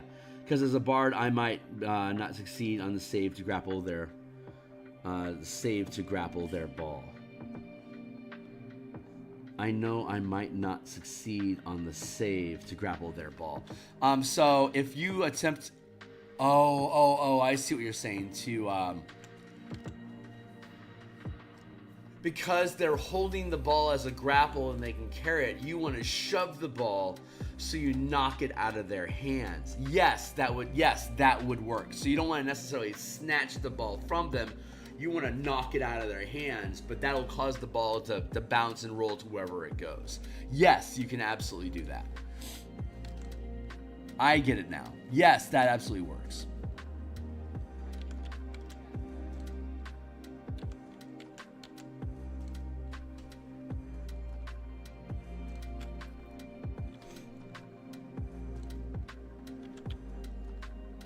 Yeah, if you can pick up if you want to, right. So if you want to take the ball from somebody, you can either do a grapple attempt to take the ball away from the person, and the person holding it would make the dexterity or the strength save. Or if you just knock it out of their hands, you could then use an object interaction to pick up the ball. So you'd have to use action economy to not, like an attack, to knock it out of their hands, and then object interaction to pick up the ball, and then you'd still have movement and a bonus action left. So, and if you have multiple, like a Valor Bard that have multiple attacks, knock the ball out of their hand, object interaction, pick it up, bonus action and movement to do whatever, and you'd still have an attack left over to take a shot with the ball. Yeah, it's considered a grappled, like when you're holding the ball, it's considered being a tiny creature being grappled by you. Like you can like a medium-sized creature can drag a tiny-sized grappled creature without modifying your movement. A small-sized creature that picks up the ball and runs with that, like drags with it, is going to technically be encumbered. Because a small-sized creature, tiny size is only one size difference. So that would actually have a small-sized athlete. So if you have a small-sized athlete, they're not going to want to handle the ball because the ball is big enough to the small-sized creature that it becomes unwieldy for them to carry it. It slows them down. But medium and large-sized creatures aren't slowed by carrying the grappled ball. Does that make sense? To catch a thrown mascot passing within reach as a reaction, can you sleight of hand a grappled mascot? Yeah, I would allow you, instead of making a grappled attack, like a grapple attack to snatch the ball from them, I would allow you to make a sleight of hand check to slip it out of their grip into yours. But it's still going to take an action. Sleight of hand would take an action to do that, unless you've got a mastery that allows you to do sleight of hand as an object interaction. But you only get one free object interaction every round, but that would be a way for you to basically like disarm it as your object interaction, like to pick up the ball. Like if they were paralyzed, you would be able to take the ball from them as an object interaction. If your sleight of hands, I guess the sleight of hands check, ooh, that's interesting. Using sleight of hand instead of grapple. I guess basically you would set the slide, like whatever your sleight of hands roll was, would be the DC. They would be making a saving throw, Dexter's strength, to try to keep the ball. You would roll your sleight of hands to set the DC for them to prevent you from stealing it. I think is essentially how that would work.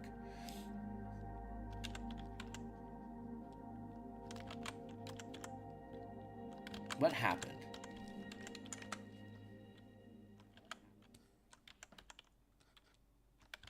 Oh, I'm getting into faded terrain. That's why. Like, why is this acting weird? It's because it's faded. And that's too big. I want to be on 3-point. Maybe 4-point. There we go, 4-point. Now it's just 3-point back there. It's 4-point here.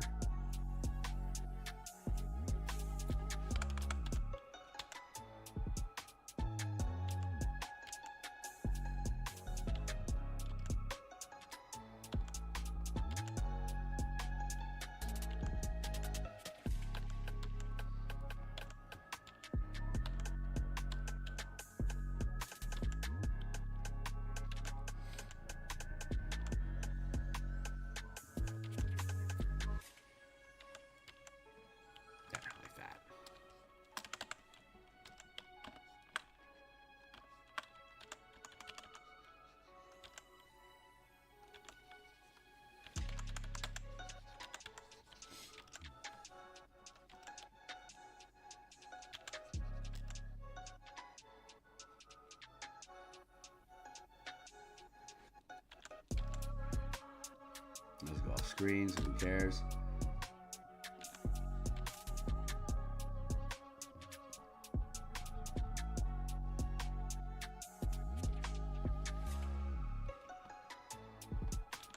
So off screen.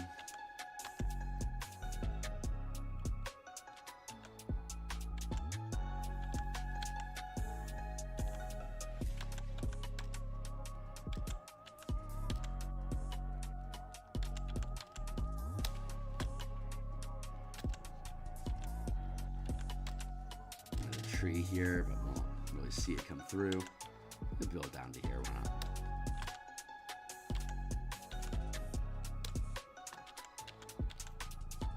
Let me build up this tree, and we'll just block it all off with the fence in front. That'll be fine.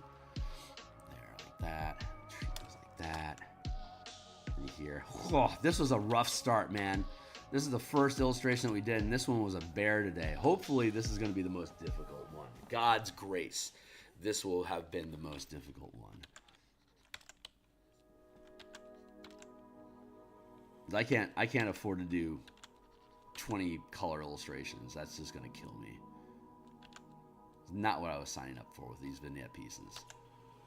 So I gotta make sure I maintain my own.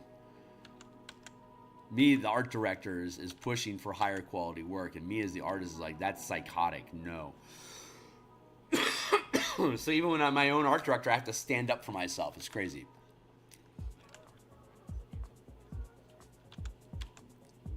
Constant battles, y'all. Forever, constant battles.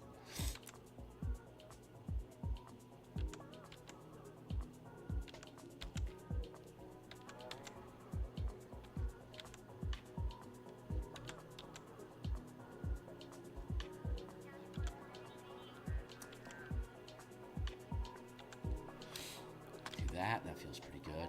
Put these in here like that. That feels pretty good. It's just some random shrubbery and ground fleck. Doesn't really matter what it is. You just want some detail.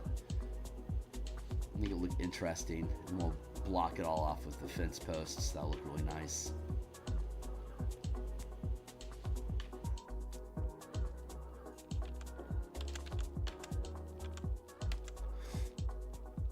So we'll finish up the line art for this, and then we'll call it a day. We'll come back tomorrow morning and continue on another piece. And hopefully tomorrow we'll get through 2 or 3 of them and be able to continue making strides towards finishing this. And I'm gonna finish. I'll spend the rest of the day off screen doing all the technical bits that need to be done for the page text and stuff.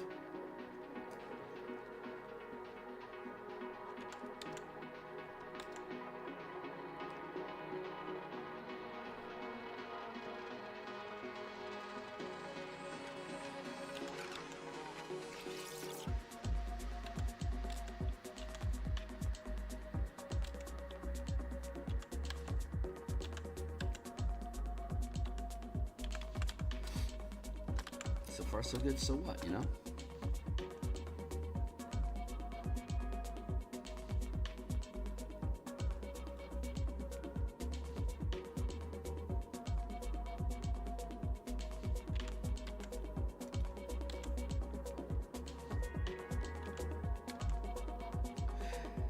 There we go.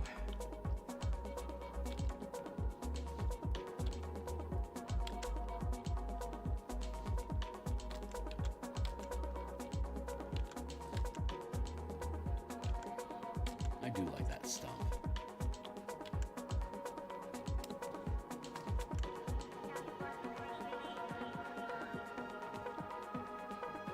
It feels pretty good. Let's drop the opacity there a smidge, and let's bring in the fence posts.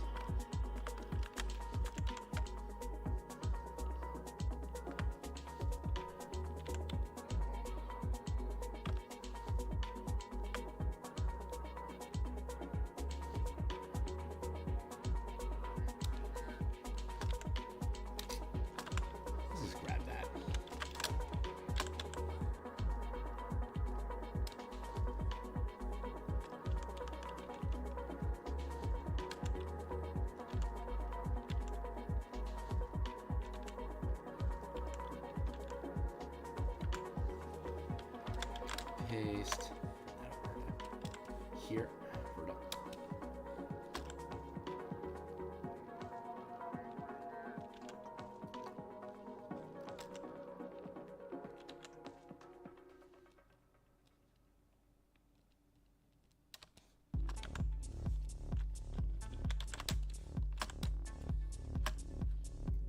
Oh, I'm locking up. I better save while I can. Something feels weird.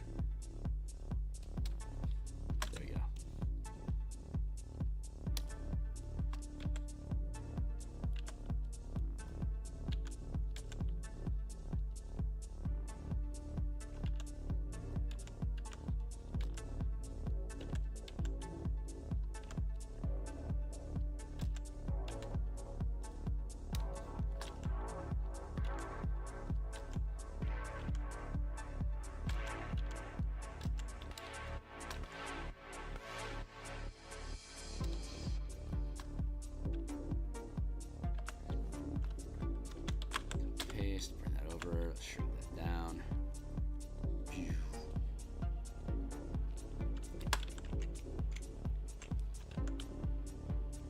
A little bit bigger than that.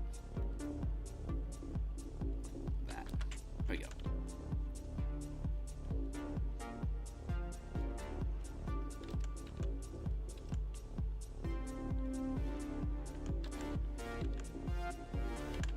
Good. Feels about right.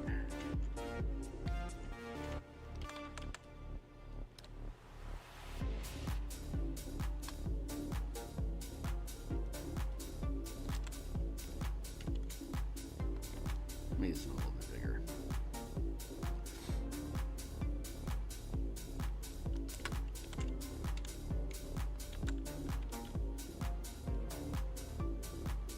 All right, so now we have all of those in place. Let's bond these down into a single layer, merge. And we have background there. We have these here. We're going to add in the fence boards next. 4-point font. Oh, this is a rule change that at some point previously your team's pest ball did not require a saving throw to grapple, but enemy pest did require success. Yeah, we've changed it to only one ball. We initially had 2 balls. Now we're just going with 1 ball. It's simpler. It's not how Mage Tower was designed, but they didn't design it to actually be played in D&D, so we're modifying it so there's only 1 ball. And nobody, and it automatically fails. Its saving throw.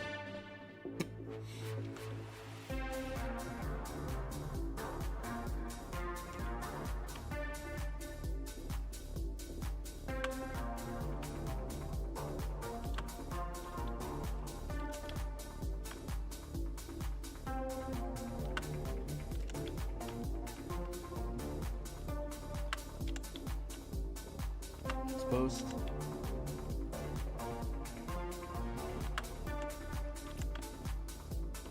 Advanced post.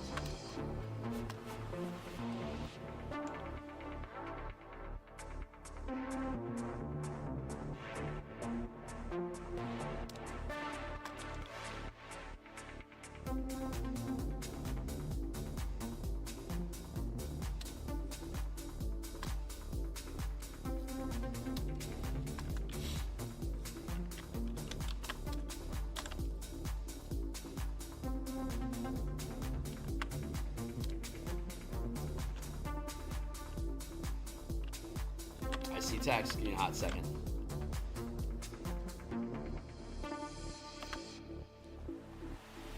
Well, once we finish this rule set, maybe I'll write something for 2 balls, a variant. Yeah, I wanna lock down. I just want to lock it down. I mean, I'm not opposed to having 2 balls. It could work. I just think for simplicity, initially having a single ball is going to just make it a little bit easier to grok. And then we could add in a second ball. I'd be fine with that. Or do it yourself if you want. I'm not gonna steal your thunder if that's what you want to do.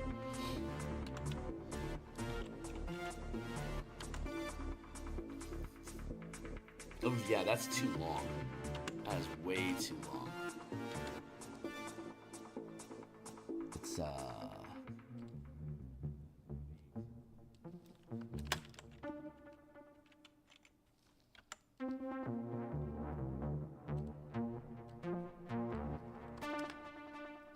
like that.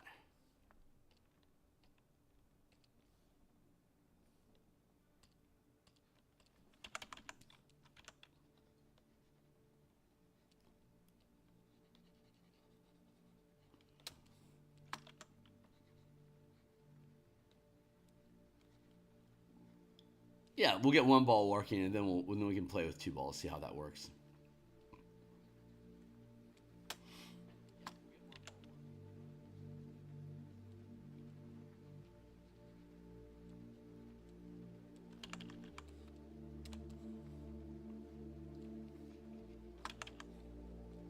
So far, so good. So what?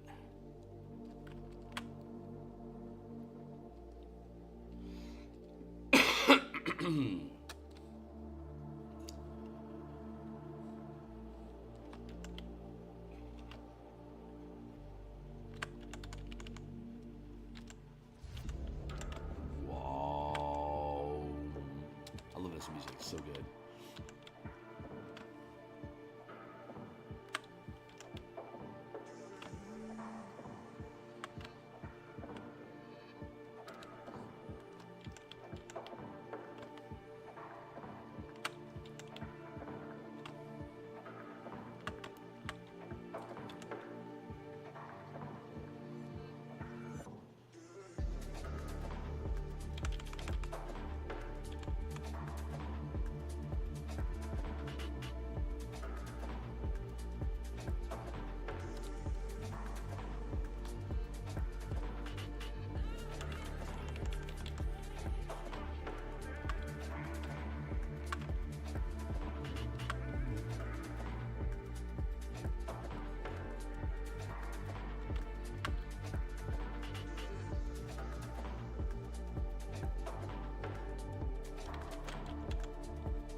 There.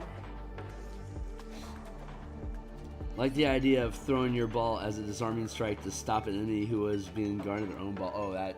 Okay, I can see potential there. Yeah, let's make it. Let's make 1 ball work, and then we can play with 2 ball, and we'll see if it's better.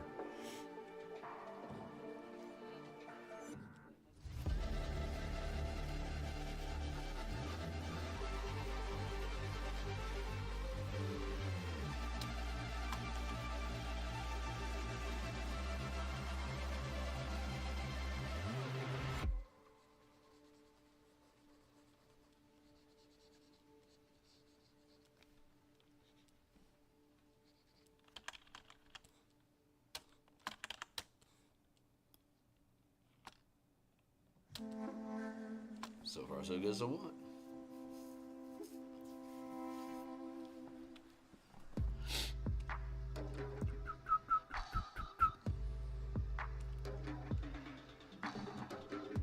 was adding another layer behind that one. This is coming along pretty nicely.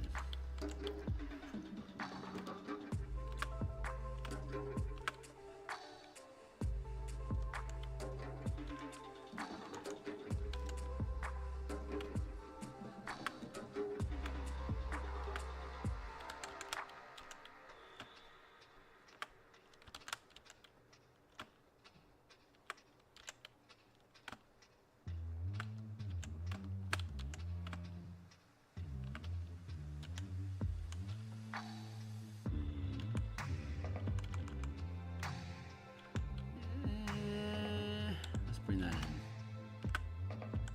in a little bit more, like that.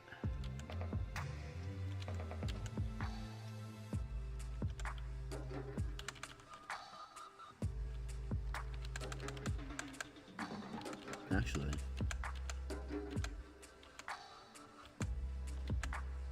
that actually is right. Okay, that's gonna be good enough. Cool, like that.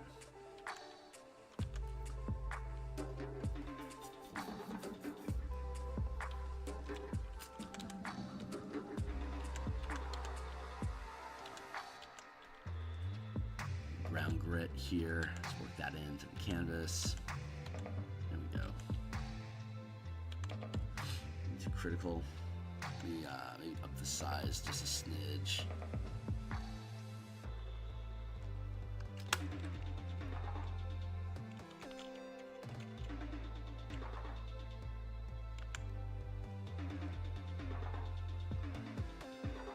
That feels pretty good. Look at that.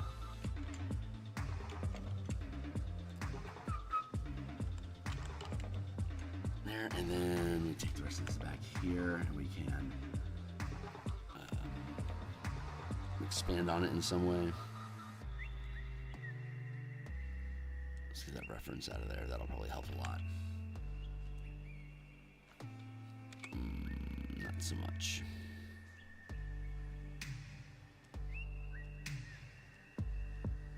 Well, I'm trying to suss this shit out.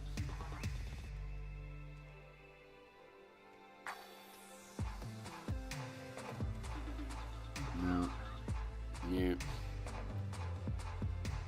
Yeah. There we go. These are the two that I care about. Bring those forwardest. Transform.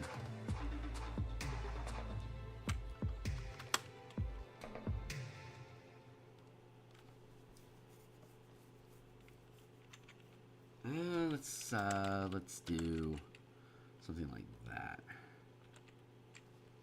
Cool. Yeah, we'll do that.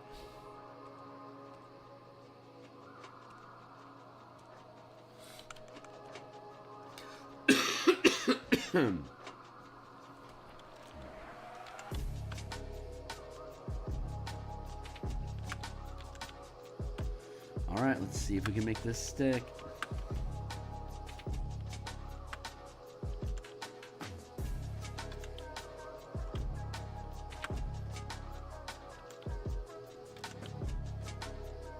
This low horizon line is messing with my sense of proportion a little bit.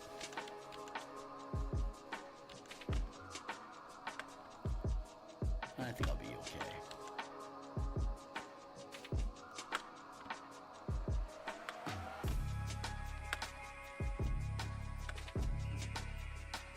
Down here. So far, so good.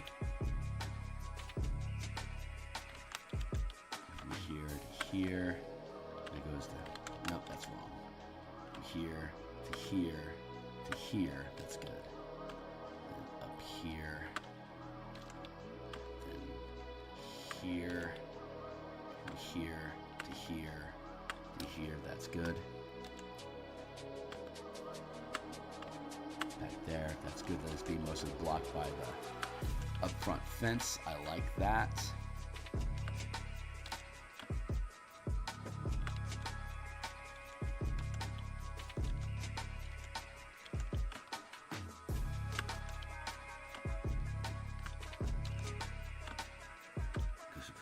That, slats, here's some steps.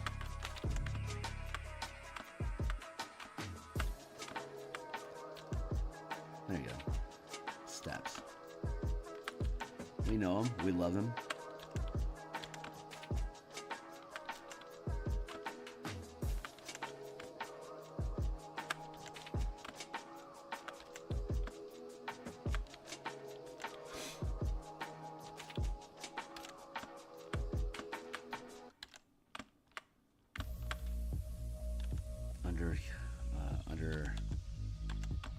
Under deck support.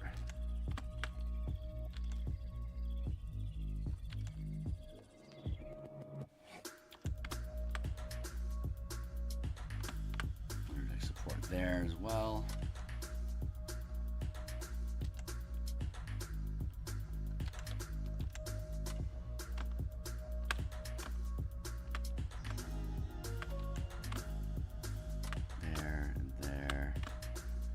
It's not perfect, but it's going to be good enough.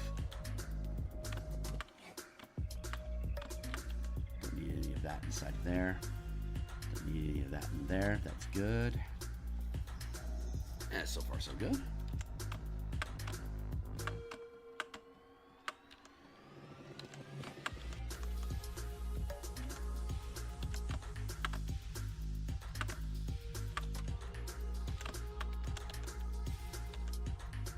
What's up? Hey Daph, how you guys doing?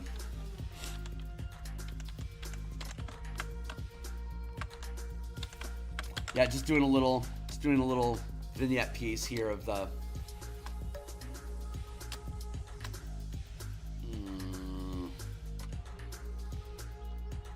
Why is this all muddy? I don't know why you're faded here, buddy. Oh, because the whole thing is faded. Knock it off. There. So, share the constabulary, commons hall, stables, smithy, common well, entry fence.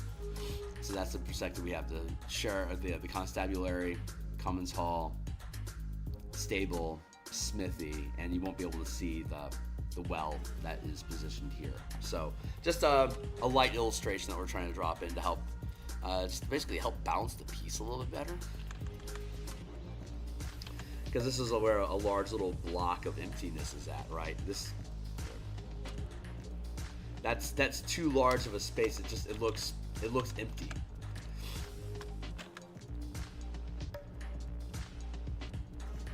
So we bring that in, it adds some space, but if we drop down the opacity so it's faded some, it'll just be a relaxed little, hopefully it'll just be a relaxed little piece that just fills the space a little bit and gives a little bit of character, a sense of proportion for the area. But I don't want to make it overpowering, so I'm trying to like fade out all the edge piece here, and then have a little bit bold here in the middle. Then constabulary, and then right next to the constabulary, that's I think a good transition. It's not gonna be the best work that I've ever done, but that's okay. I'm not gonna beat myself up over it.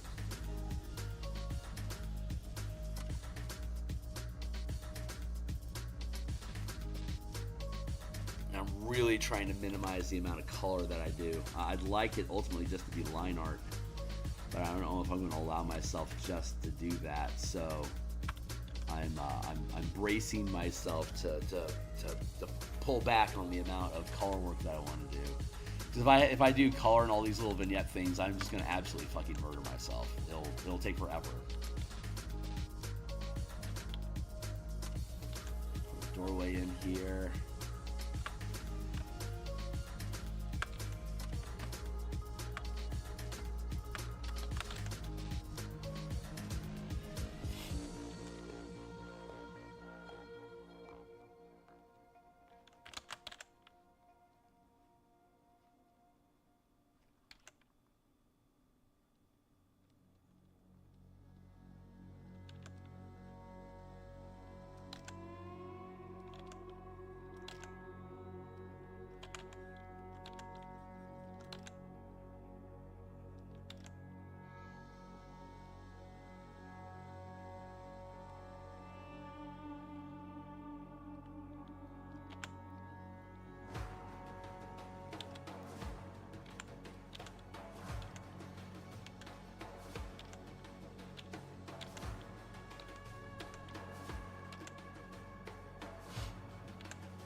subtle.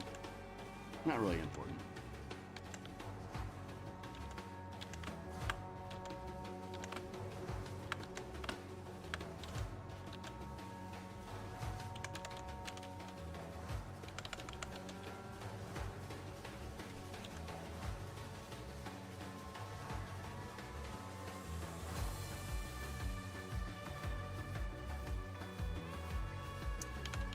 Really attempting to rein myself in.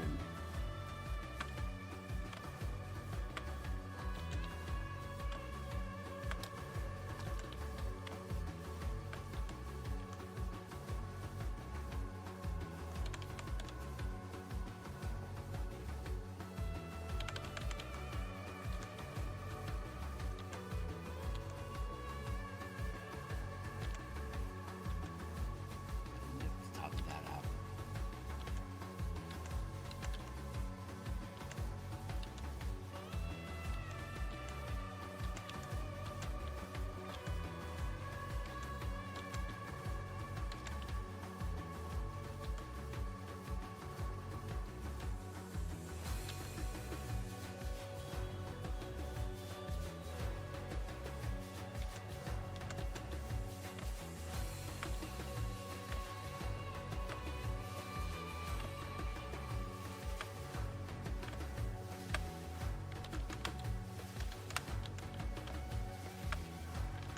I'm having to concentrate more than I like to. So I'm not being as conversive as I normally would be. It just happens to be that this is probably going to be the most difficult piece that I do. It just happens to be the first one. So, I mean, cheers to that, right? I pray none of them are as complicated as after we finish this, because goddamn, I can't do 20 of these.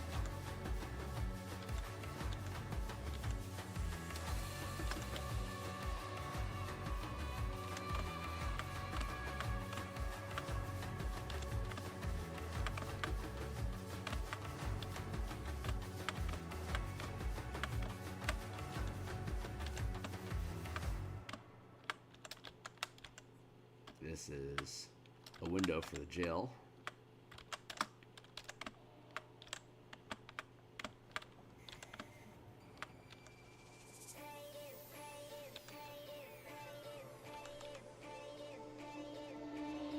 Chop up that surface a little bit here.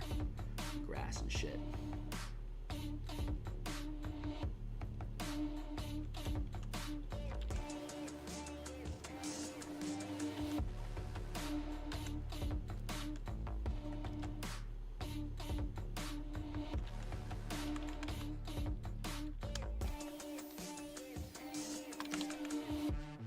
Yeah, I know. It's super difficult to run it in. But I think we're gonna be able to get away with it.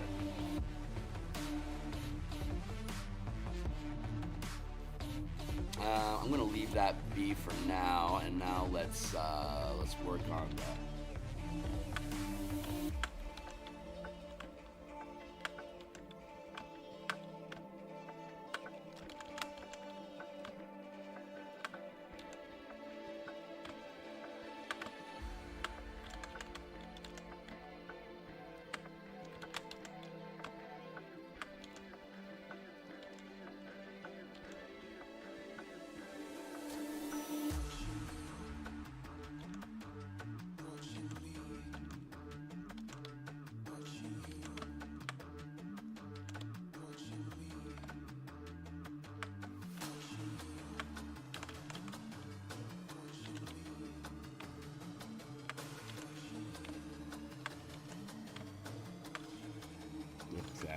Horrible. Let's try that again. What's up? Yeah, it's pushed back far enough. Yeah. Yeah, it's very, very low. Very, very low impact. So minimizing the details shouldn't be too difficult. We'll put a tree line behind it, and if I just do like a little bit of a gray haze of some sort, should probably resolve it for the most part.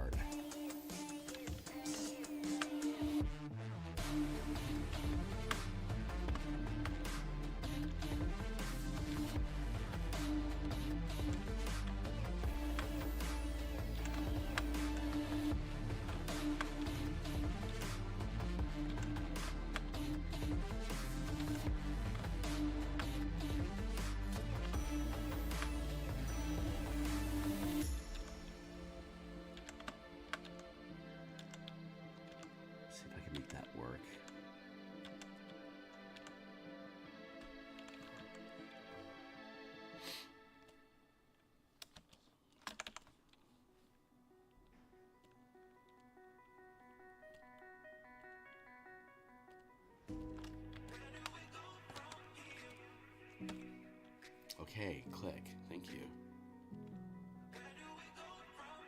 Down.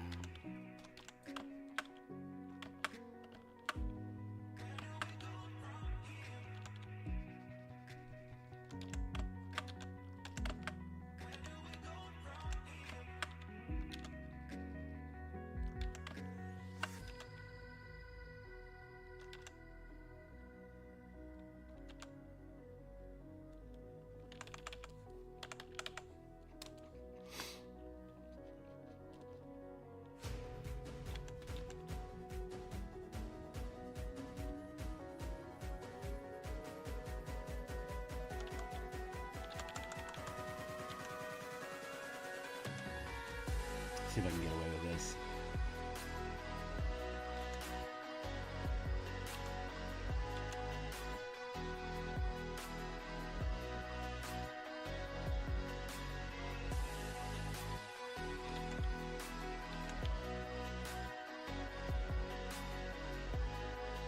I'm looking at the 5-color spell list in tap burn, but I can't find clarification on the spell list. Can a bard take non-bard spells?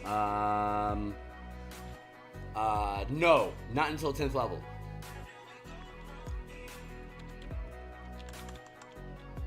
Bard only get bard spells. Unless, you know, their subclass allows them something different.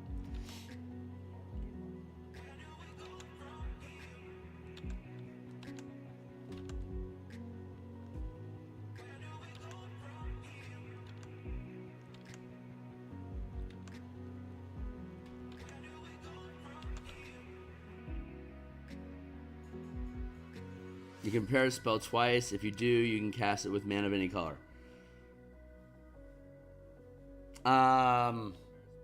That's not actually not published anywhere yet. That's one of the things that we need to add to the update. That's one of the reasons why I want to update the books for 2024 to add those little nuances like that. It's not actually listed anywhere.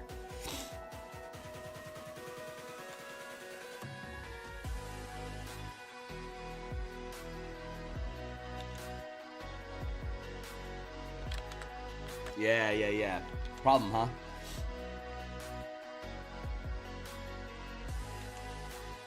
We didn't come up with that mechanic until after the book had published and we had played another campaign through level 1 to 20. It's like, you know, it'd be really nice if we could add some free-form flexibility in the spells. How could we go about doing that? And the answer was, well, prepare twice. It was a very simple answer, but it's not actually published anywhere yet. So we'll be adding that into the revisions.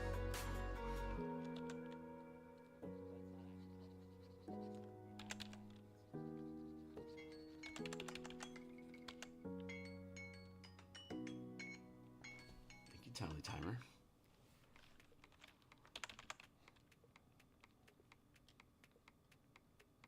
Okay, so I need some texture on the roofs and a little bit of paneling, and then I think we're actually gonna be pretty good with this piece. I mean, it's pretty fucking simple, but I don't think it needs to be more than that. Sometimes you gotta know when to limit your scope, you know. So let's look at dropping the opacity down as well, just to not have it get in the way and be annoying. I don't know if we're gonna do other pieces like this or not, but this is where this one's at.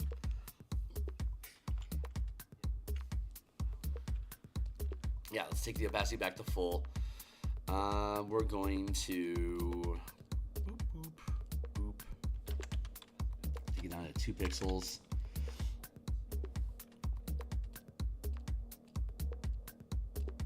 Oof, okay, that's a little rough shot up here.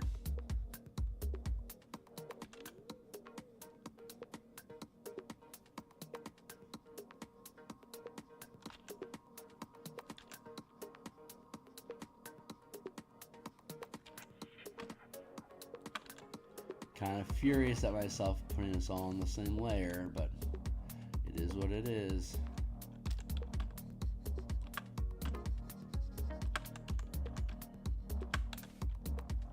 It is what it is.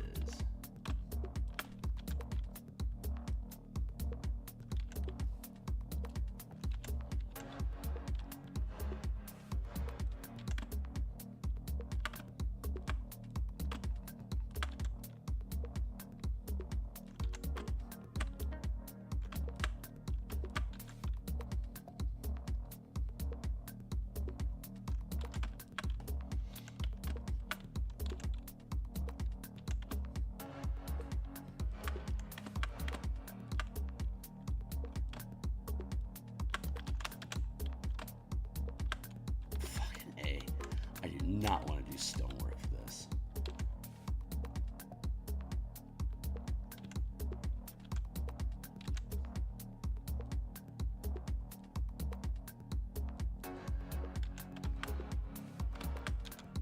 This I can be cool with.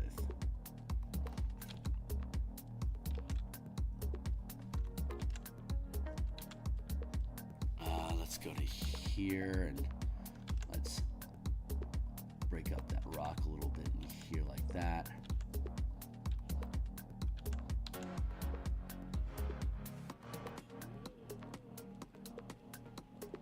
This is a reinforced jail cell inside of the structure overall. So we're going to do a different texture here to indicate the different material. It doesn't have any windows other than these little metal slats. So I can just leave that like that and be content. Something's going wonky here.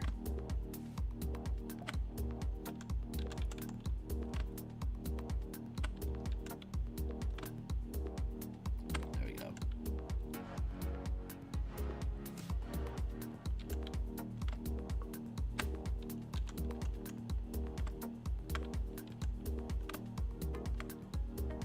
That's good enough.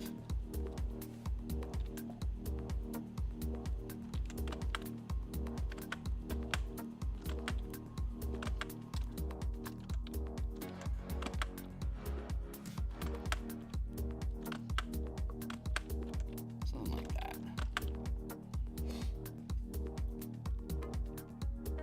Yeah, I fucked that up. Merge that all down.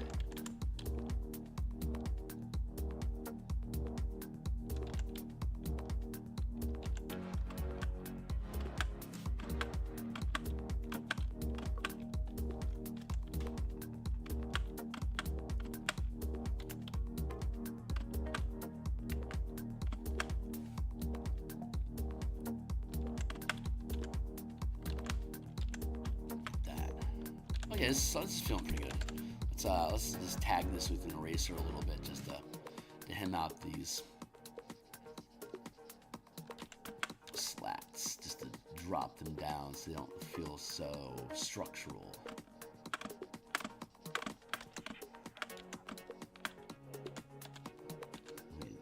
Trim it that a little bit in there, and then trim it this a little bit in here, just to wing those down a little.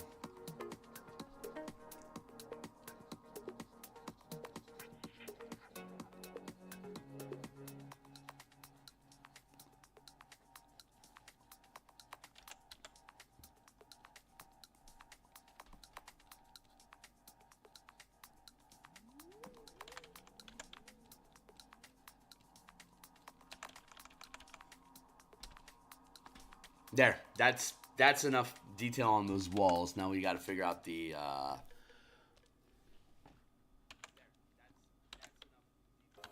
roofing.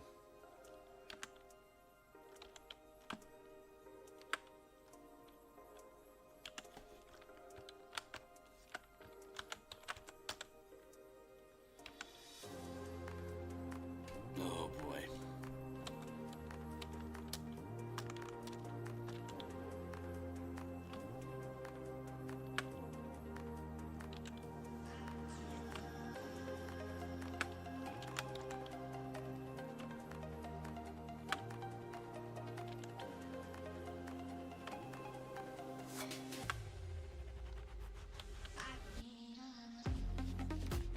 Thin this one down a little bit here.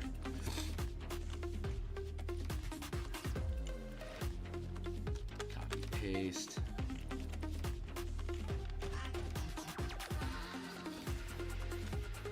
Paste. What? Get out of my way.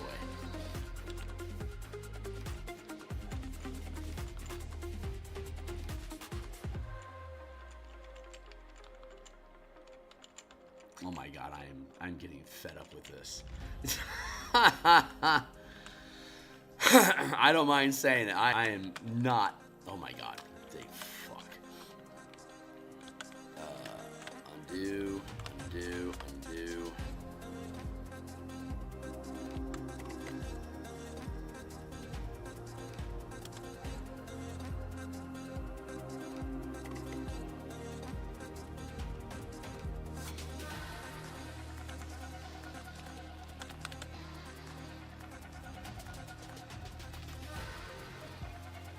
thing is, I want these to be simple little pieces that aren't overly complicated, you know? And it's like, oh my god, this is so complicated.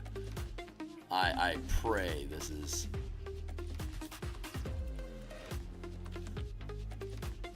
This is the absolute most complicated piece that I have to worry about. Jesus, this is such a pain in the ass.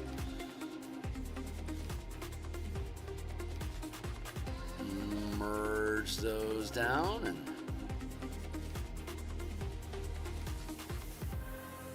drop that opacity a smidge. Let's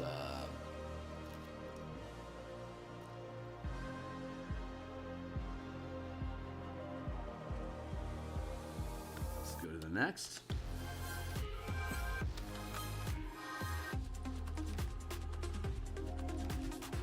This one should be relatively easy. Copy, paste.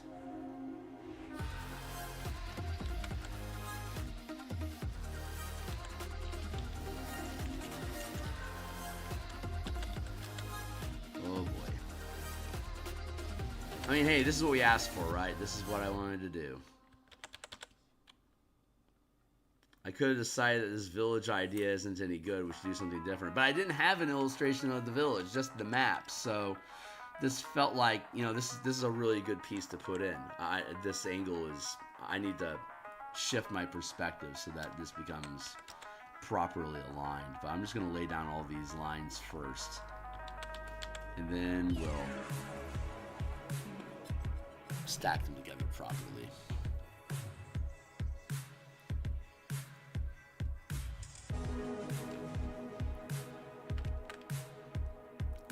Merge these together.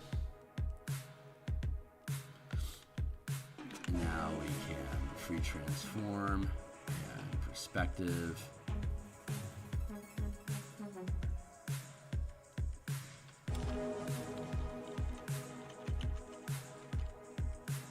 There we go. Now they line up.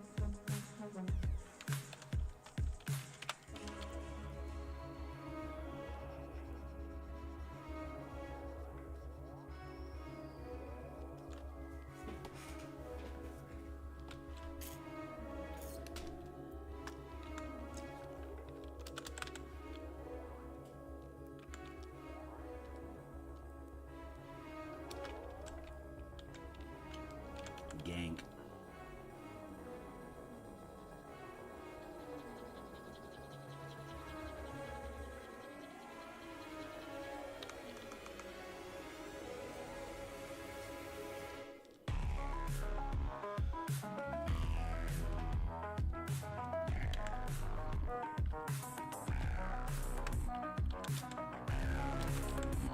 I like the song too.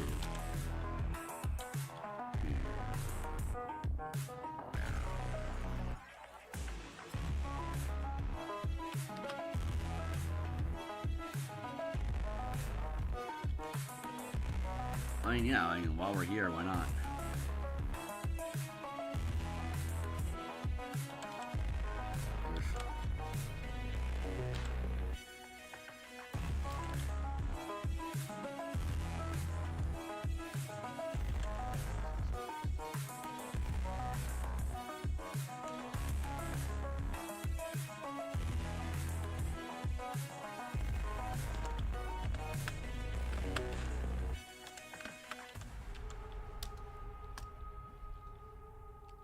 Yeah, that table's looking really fucking rough. Let's see if I can fix my life. Unfuck this shit real quick.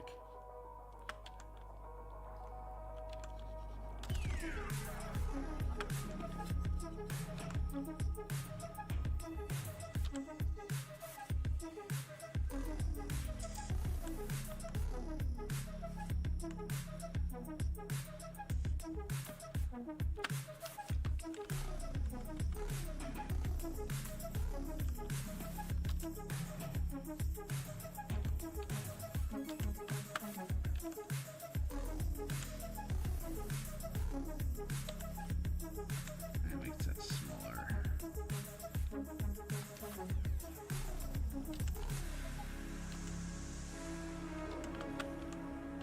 Not too complicated.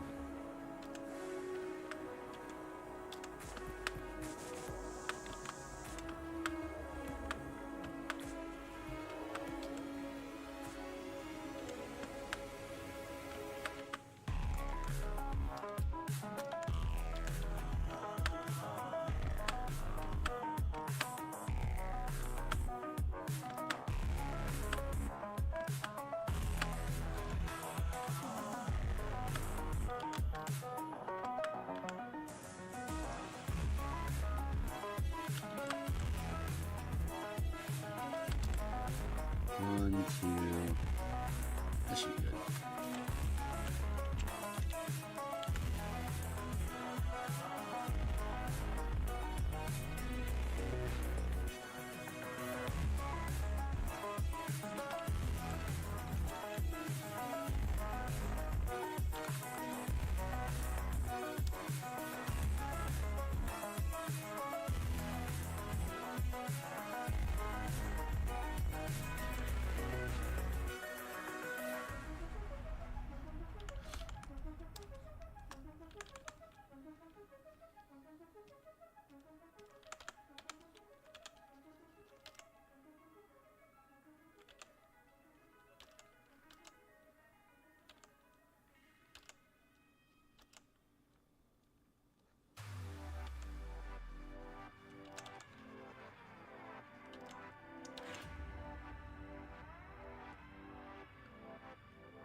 Let's do that.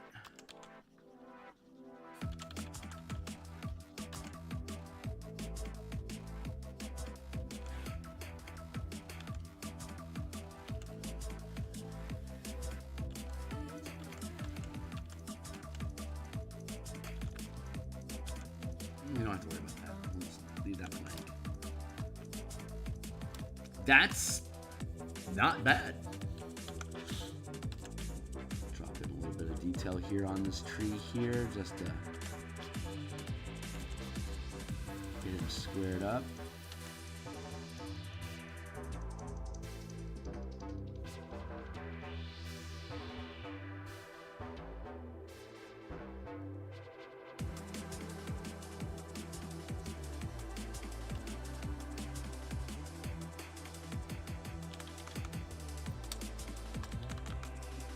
Okay, I think that's actually not so bad. So let's block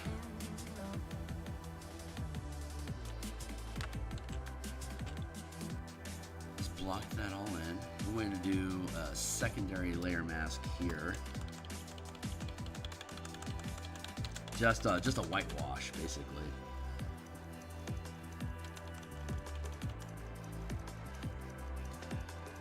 Use the fade out and drop in here so it becomes less significant, right?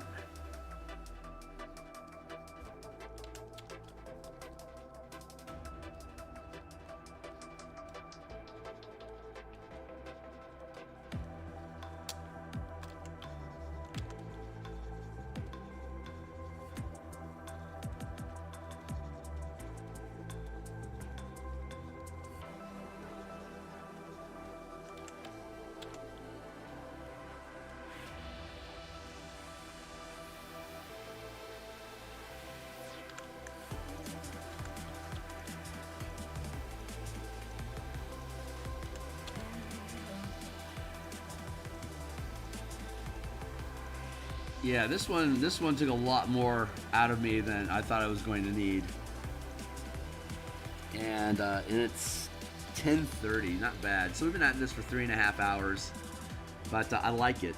Hey, I'm reading Tap on Tap Burn, Knights and Tricksters, your concentration rules. I want to make sure I understand. Whenever you make any saving throw, yes, or trip requires a dexterity saving throw. Grapple requires a dexterity or strength saving throw.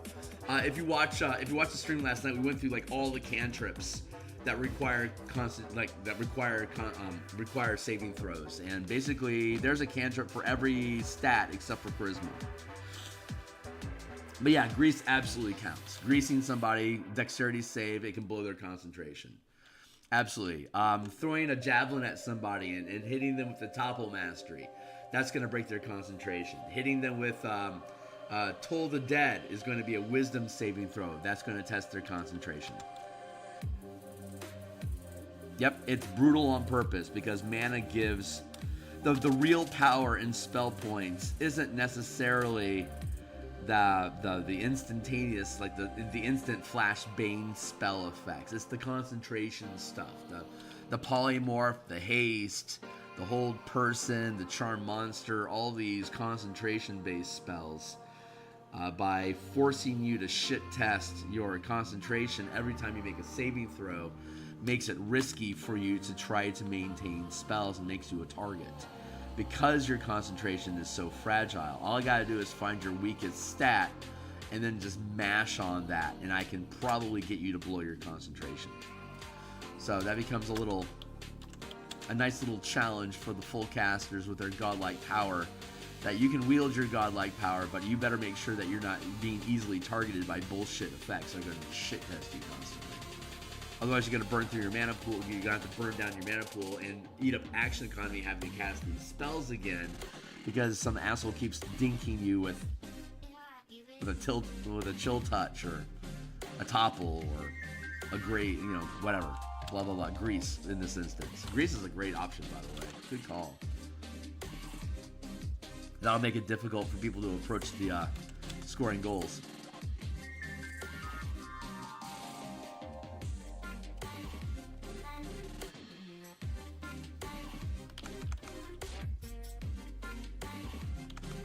There, non-intrusive, but now it's not eating up the space. I'm actually I think we're gonna drop the opacity just a little bit more, just to fade it out a smidge. See, now it's occupying space, but it's not really. There's something there that keeps it from being white, but it doesn't take your attention unless you want it to. And when you do, you can see, yeah, there's a little bit of this thing going on here. That's cool. That's the idea that we're working with today. So we're going to be doing this sort of thing for, we've got another,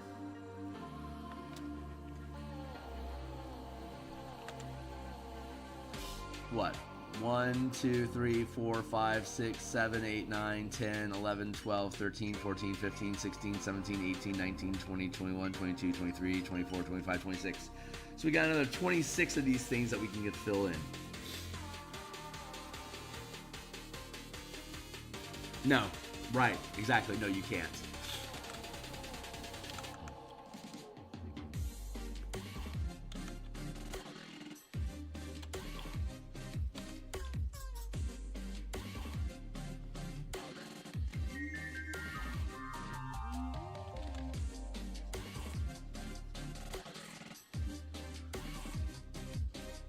Out of combat, if you're doing overland movement or something, and you lose your concentration due to weather effects or something, you would be allowed to just spend the mana again to basically pay a mana tax for having failed your concentration. But in combat, you don't have the option of just being able to pay to keep concentration. The difference in combat is depleting action economy to penalize poor positioning or poor protection to prevent you from losing concentration in the first place. But like if you're using fly spells over land to cross a forest or something, and I hit you with bad weather and you do a constitution saving throw because of high winds, or that'd be like a strength check, or like lightning strikes, trying to keep safe from being hit by lightning while you're flying. Those are dexterity saving throws. Those would be testing your concentration specifically. That if you failed, you'd then be able to spend an extra 3 points to keep fly up and running so you don't crash. Kind of like underwater, if you've got a water breathing type spell going that requires concentration, and all of a sudden you lost concentration, now you're drowning. That sucks. I'm like a mile underwater. What am I going to do? Well, you spend 3 points of mana to keep the water breathing going. So it becomes a hit point depletion out of your mana pool instead of your hit points for keeping yourself from drowning. But in combat, you don't get to use that. I'm just basically rambling. So go ahead and ignore me.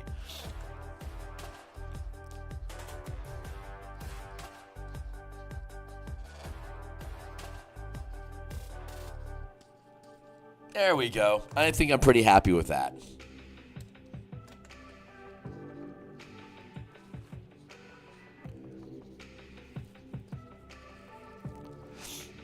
All right, I'm winding down, so I'm going to go ahead and bounce out of here in a minute. When you say spend 3 points again, you mean casting it again? For example, if you you're flying overland and you get hit with like a hurricane or something, whatever, I don't know. Some sort of weather disturbance happens and it tests your concentration and you fail. Instead of having to cast the spell again, you just spend the mana again. Instead of like technically casting it again, you're just paying to upkeep it again. It's a mild difference, but it doesn't consume any mana. It doesn't consume any material components or something like. Because with the system as it's built, you can maintain concentration for however long you can maintain it until you take a long rest. So if you cast a fly spell to do overland movement, if you can maintain concentration on that fly spell, it doesn't end after an hour. It can last all day.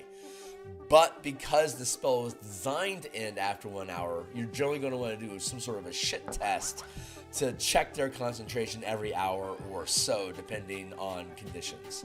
So as you're doing overland movement, instead of getting like basically 8 or 10 free castings of fly spell, you have periodic concentration checks based on weather conditions and other circumstances, just shit tests, just to see if you can keep it. If you can't, then I'm going to make you burn a little bit more of your mana off your pool to keep up that concentration spell unnaturally long.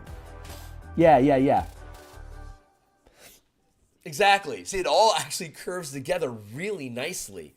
In combat, you don't have that benefit of being able just to pay mana to keep it going, because the whole point in combat is to fuck your concentration.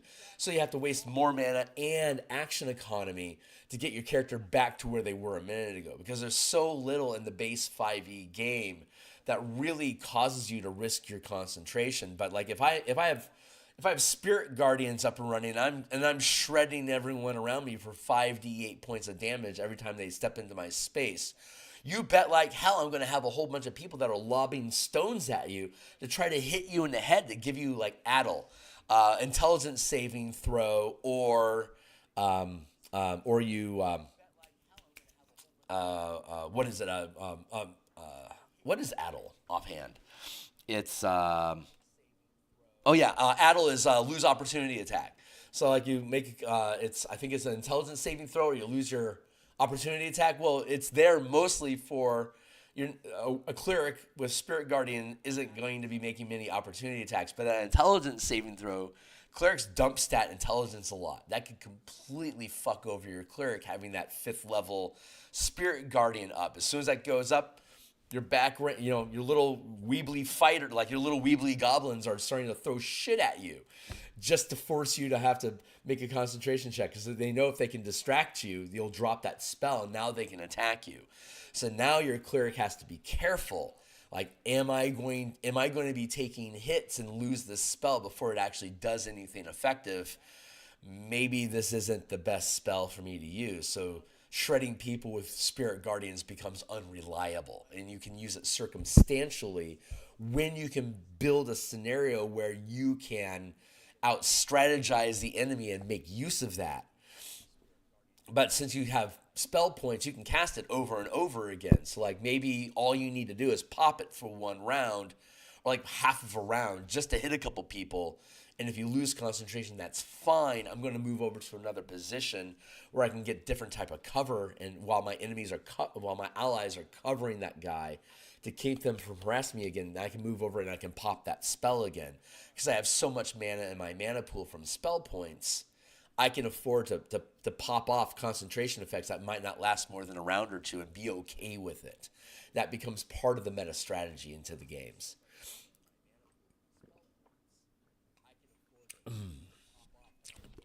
And I'm still here. I'm still thinking about stuff. So give me a hot second. Let's go to our reference layer here real quick.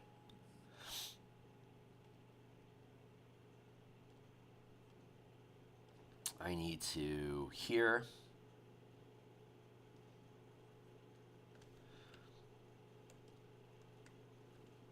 Here, and here. This is line. I don't want to do this, but I'm absolutely doing this. Color. but I don't want to do anything crazy.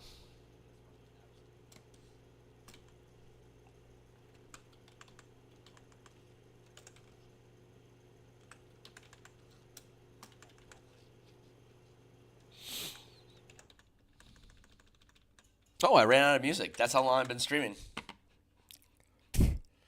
Went through my entire playlist.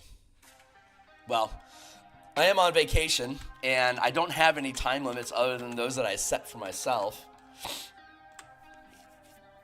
So I'm going to stick around just a little bit longer and do just a little bit more. Yeah, I'm going to drop some color in on here.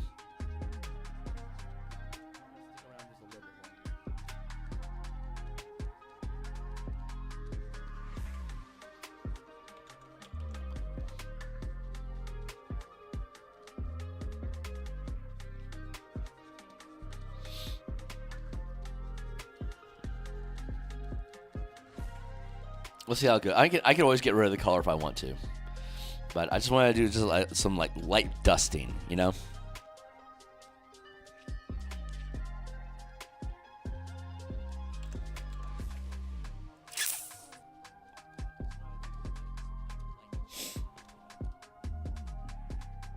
Excellent. Glad to see it. Glad to hear it. Thank you.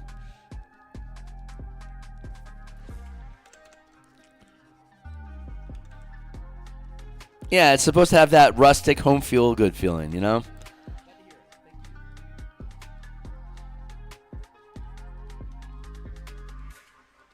But ultimately, ideally, this becomes a region that the team cares about. If you're running a plot where you absolutely don't give a shit about this village, fine, carry on. But if you're running a campaign where the team wants to get involved in Karnath as a people, then this creates a great opportunity for you to set up shop and take responsibility and basically take dominion over this and the surrounding villages and the fortress that you find and make that your bastion and blah blah blah.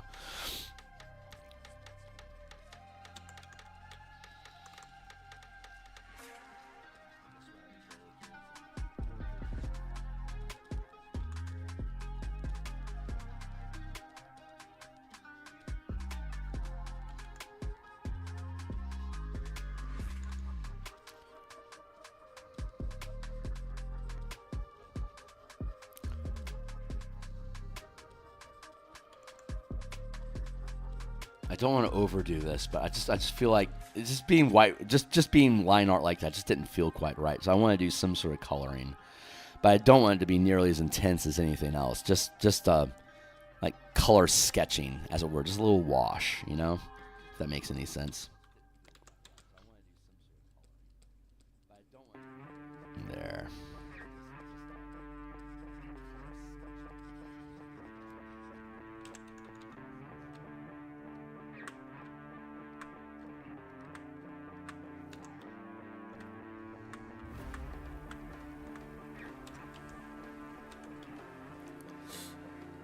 So far, so good. Hey, what's up?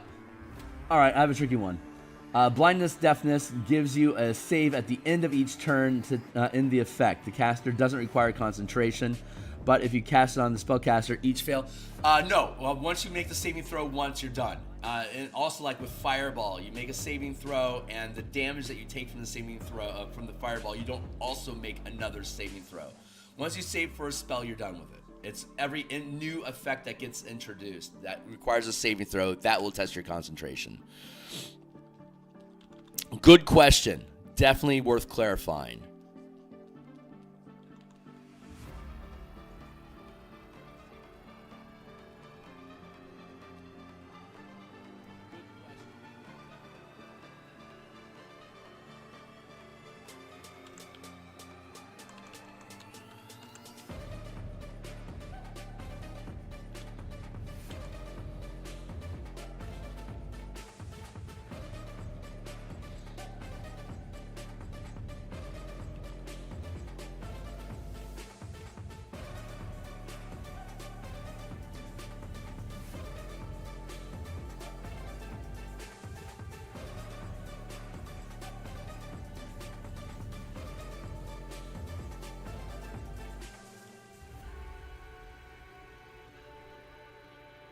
feels pretty good.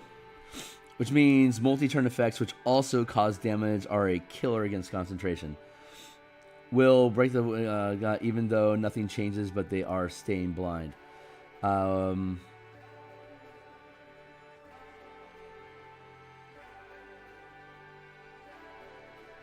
They stay blind, but they don't have to. It's not. Yeah, once they get hit with that blindness effect, they can try to save to get out of it. Right? They're making the saving throw to try to end the effect. The initial hit that pops them, that's where their concentration gets. That's where their concentration gets tested, and then they're making saving throws after that to try to get out of the effect. But it's not damaging their concentration anymore. Does that make sense? The saving throw is a mechanism to get them out of it. I will say this about grappling. I love how grappling is initially a saving throw to avoid the effect, which checks concentration. And then to get out of being grappled, it becomes an ability check.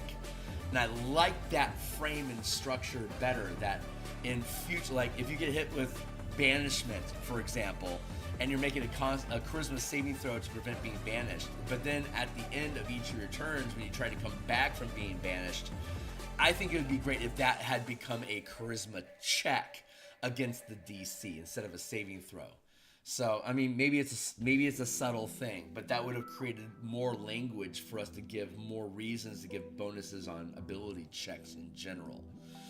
So you have that benefit of having ability checks, like with strength, for like barbarians and stuff. It's easier for them to break grapples because they get that rage boost, for instance. But I'm just being nitpicky.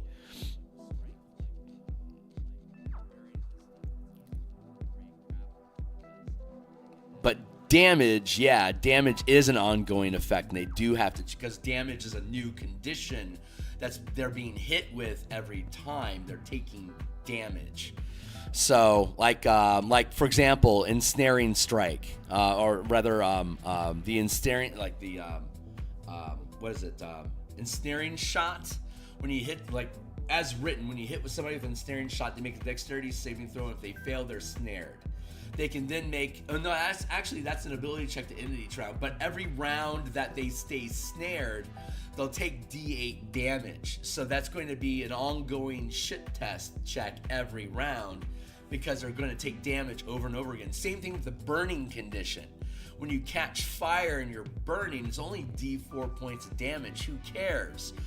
But it's going to force a Constitution saving throw every round that you're on fire, because you are taking a new instance of damage. The blindness, when you get hit with blindness, it's not a new instance of being blinded every round. It's an ongoing effect. You already made the save against that effect impacting you. Does that make sense? Yeah.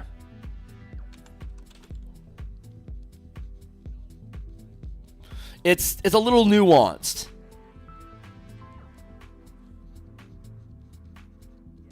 And I admit it is a little nuanced, but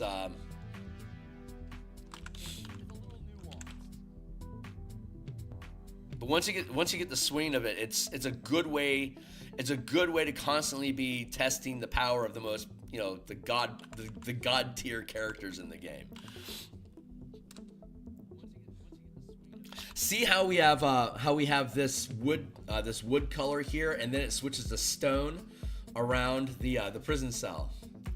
So that's the difference in texture that we have in the illustration over here as well.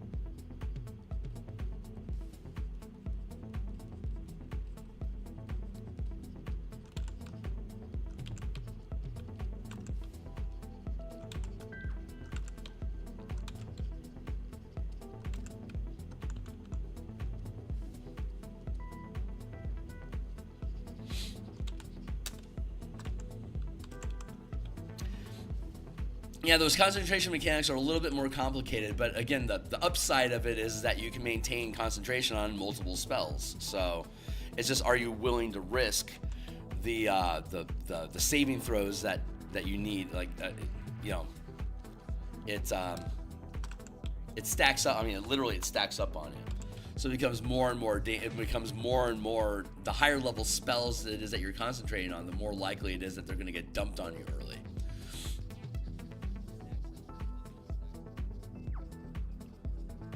And as the system is designed, it doesn't matter if it's one spell at 3rd level or 3 spells at 3 first level spells. It's still 3 mana. So it's still going to have a default minimum DC 13 on all saving throws. Otherwise, you lose concentration on all the spells.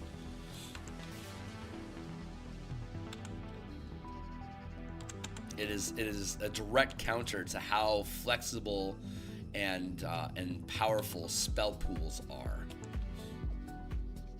So I do not begrudge Wizards for not making spell points the default system. Although they're incredibly intuitive, they do, as you can see, they require a little bit more nuance to balance inside the 5 game engine. And it is a little bit higher cognitive load than just simple binary, one spell or none. Doesn't matter what the level is. Concentration is very basic. You normally don't make a concentration saving throw, but with this system, it's more flexible. You have more options, more ways to use concentration, so there's more ways for you to lose concentration. It's just a balancing act. The pest ball says it moves 10 feet and dashes 10 feet. Yes, it does. Yeah, it always triggers on opportunity attacks. And if you attempt to grapple it as that opportunity attack, it automatically fails its saving throws. The ball always fails saving throws automatically. So grappling it as it runs by is totally viable. You just pick it up. If it's during your turn, you can just grab it with an opportunity with a object interaction. If it's not being held by somebody who's in control, like if I'm paralyzed and holding the ball, you can just take it from me as an object interaction. If it's just if it's independent running around on the ground by itself, though, it's going to require you either to make a grapple to grab it. It'll automatically fail and automatically grab it as an opportunity attack, or during your turn. If you wait till it's your turn, then you can just pick it up as an object interaction if it's within reach. So I don't want to penalize your action economy for grabbing the ball and running with it. But if it's not your turn, it is going to cost you an opportunity attack. But you'll automatically pick it up if you can. And if there's multiple people that can pick up the ball at the same time, it's going to come down to whoever has the highest initiative. Which is probably something we should add.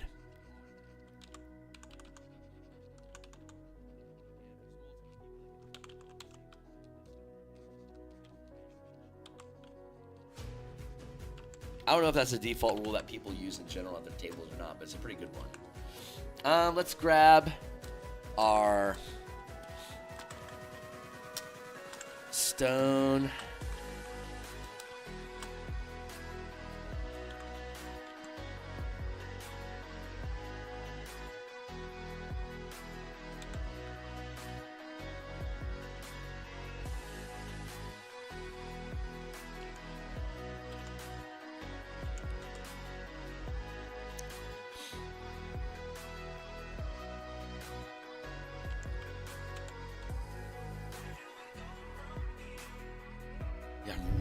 Not trying to make this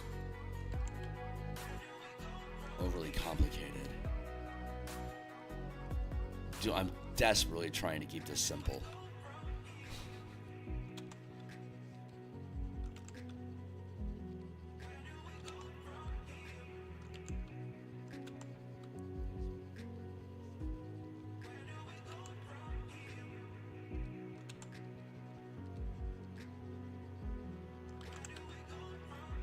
Let's go.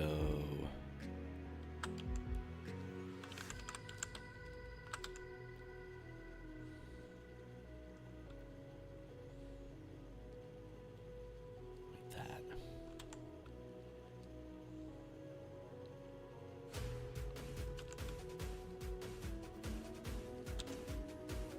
I'm always compelled to do more.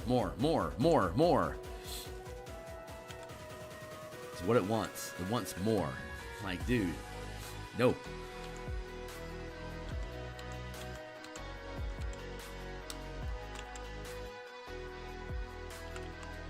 But that's light enough. It's just a simple, sketchy sort of thing. I'm not trying to overwhelm the piece, so I'm liking how that's sitting. Let's grab some green in here for a faded backdrop, and let's do that here.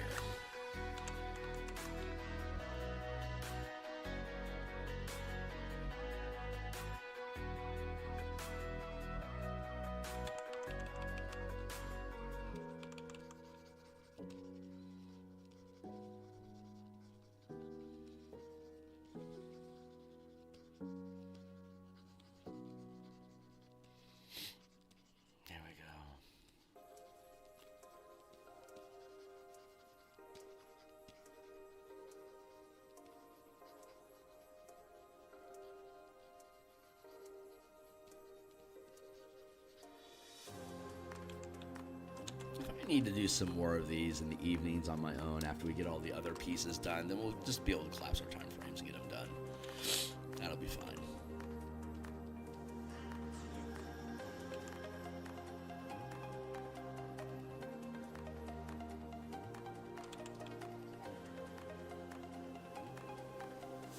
There's almost a watercolor feeling to it. Kind of digging this.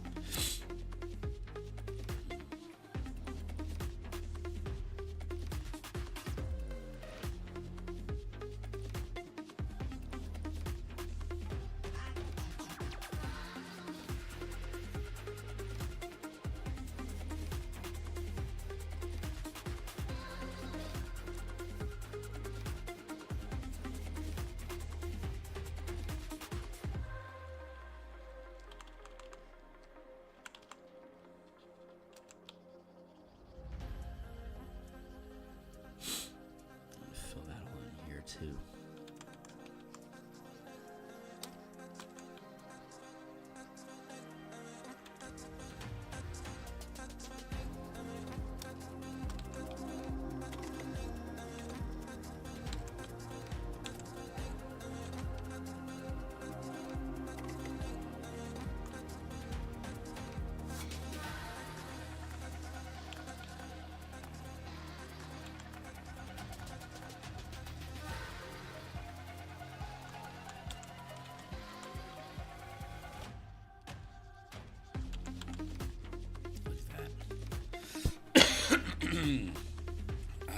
Oh, that was solid. Nice. It looks like the phlegm is clearing itself out of my body. I was hoping that would happen today. Very good. It's migrating out of my lungs into my chest. I'm very happy.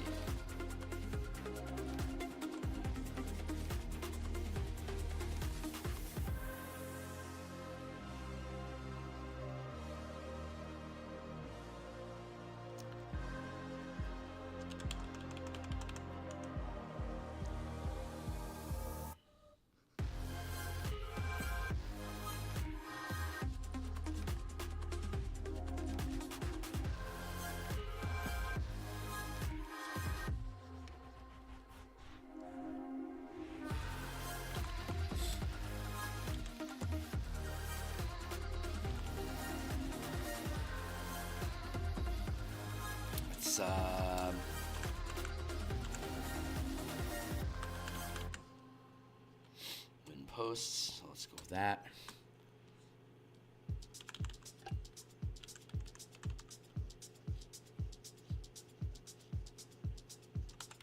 Yeah, something like that.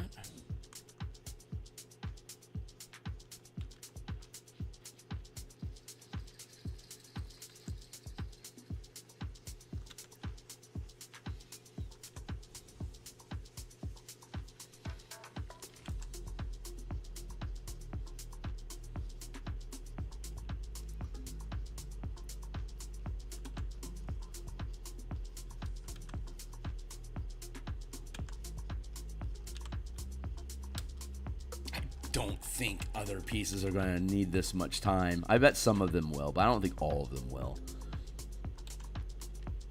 As long as most of them don't require this much time. I would ideally be able to get through 1 or 2 pieces on a normal, like if I do a normal 90-minute session in the morning, I'd like to get done with 2 of them each. That way it would only be about 10 days, maybe 2 weeks of doing these. Like 10 to 15 days, so we'd still be able to finish and like be likely published like by January 20th. I would be really, really happy with that. Oh god, this is actually looking really good. This little color wash idea is turning out really nicely.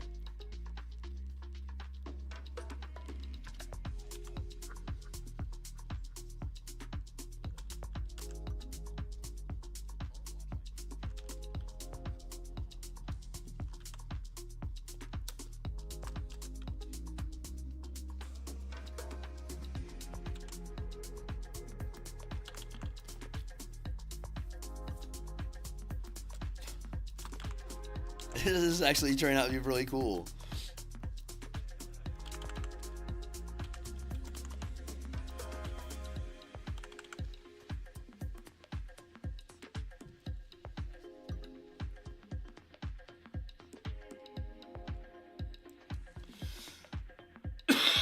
All right, now just a little bit more color density for the foreground, so we'll go with a bolder green.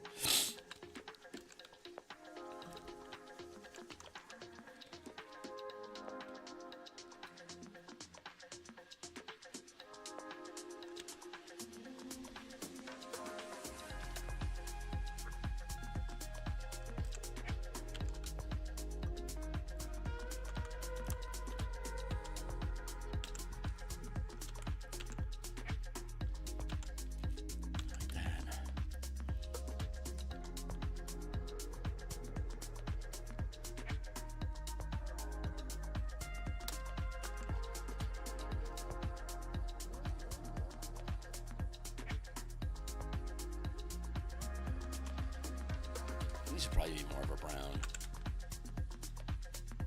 Yeah, that's probably pretty good. We're probably doing okay here.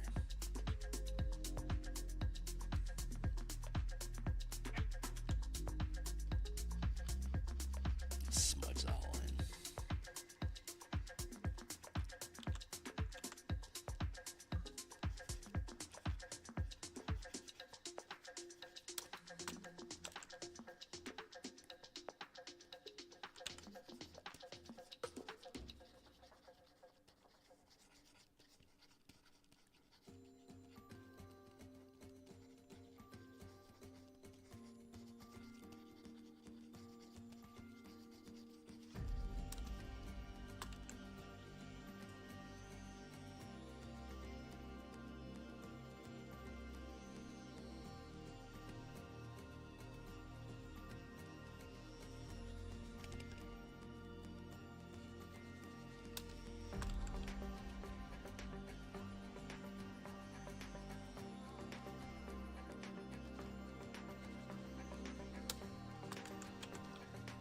Smudge that in there, and then there, and put that into there.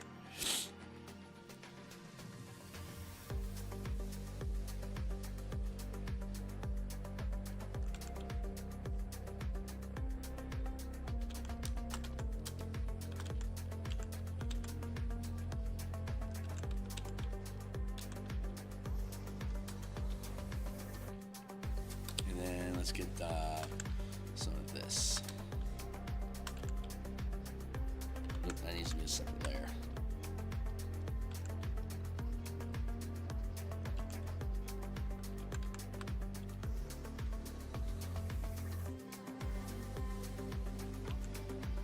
There we go.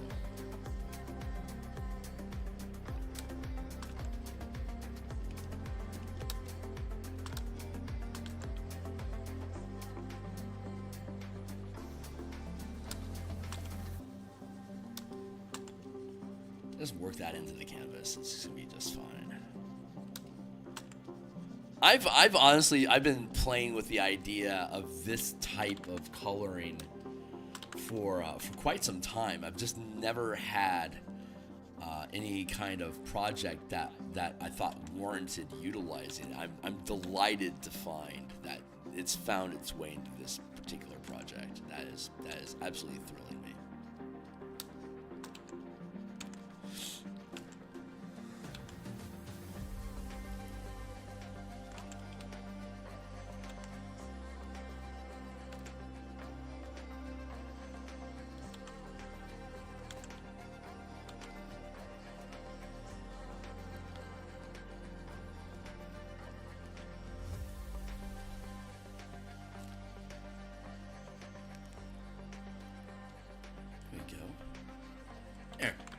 There.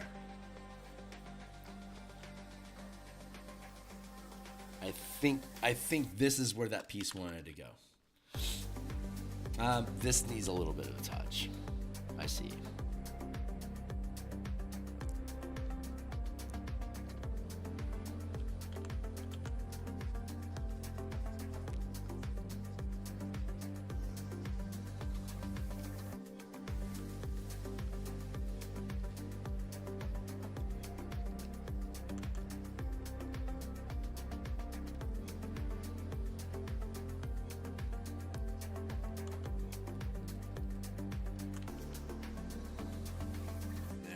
Fix that up a little bit. Wrong button, Gurney. That was the erase. Nope, it's still the erase button. There we go. There you go. Warding Wind from Xanathar's doesn't have colors. Is it UG like Gust of Wind? Yeah. It would be. I'm not familiar with Warding Wind offhand. We'll have to take a look at it. I'm sure it won't be a problem. But yeah, Warding Wind would be UG. Anything that's wind is generally going to be UG.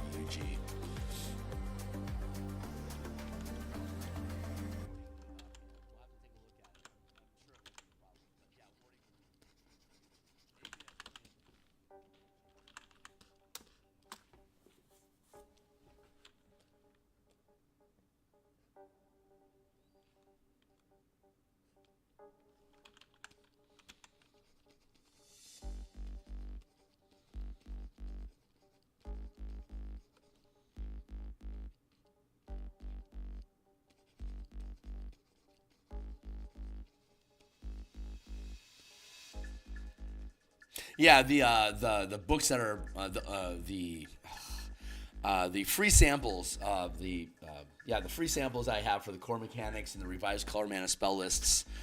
Those are only player handbook stuff, but anyone that purchases them gets the full revised list for all the spells that are in the game, including Xanathar's, Tasha's, blah blah blah.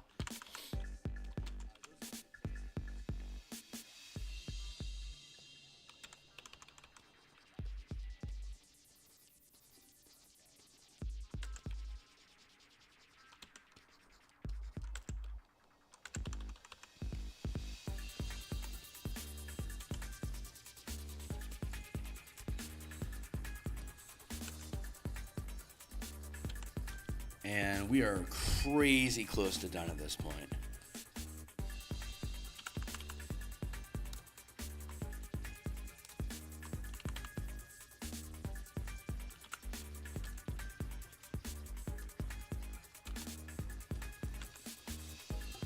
Create a little space here to keep the text from being crowded too much.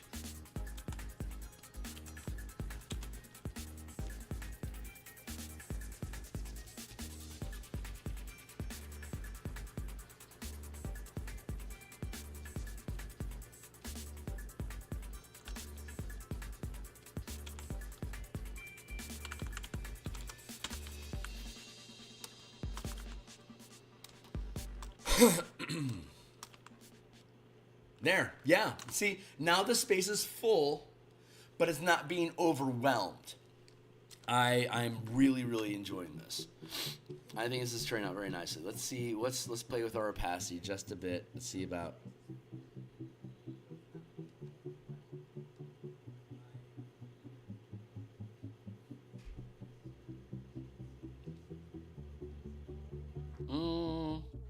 It feels about right. Yeah, let's let that sit. Cool. I'm going to go ahead and call that done. So we scratched that one off already. We can lock this one down. This page is donezo done. I still need to do some icon additions in here, and then we'll probably end up putting a little bit of a vignette down here.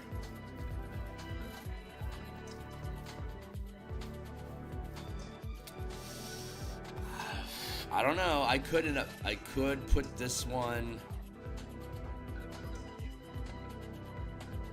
I could put this one here instead.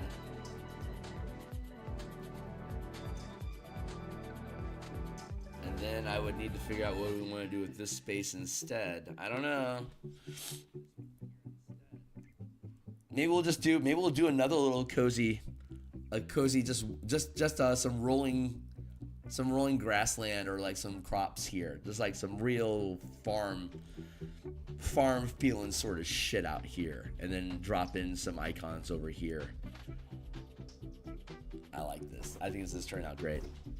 Definitely looks professional. Hey, thank you. I'm in favor of darker colors, but I understand wanting it to be lighter than the two main arts. Exactly. It's otherwise, yeah. Just to go back and look at it, the whole reason we were doing this is because that blank space there, that it looks garish, right? It's like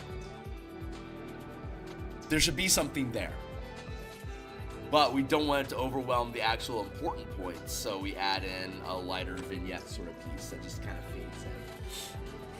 And we'll be able to do that throughout the document, have these little washed out little watercolory sort of looking things for, like, mostly I'm thinking terrain, texture, nooks, items, like just little things, baubles, just little incidental stuff that are in reference to what's going on the page.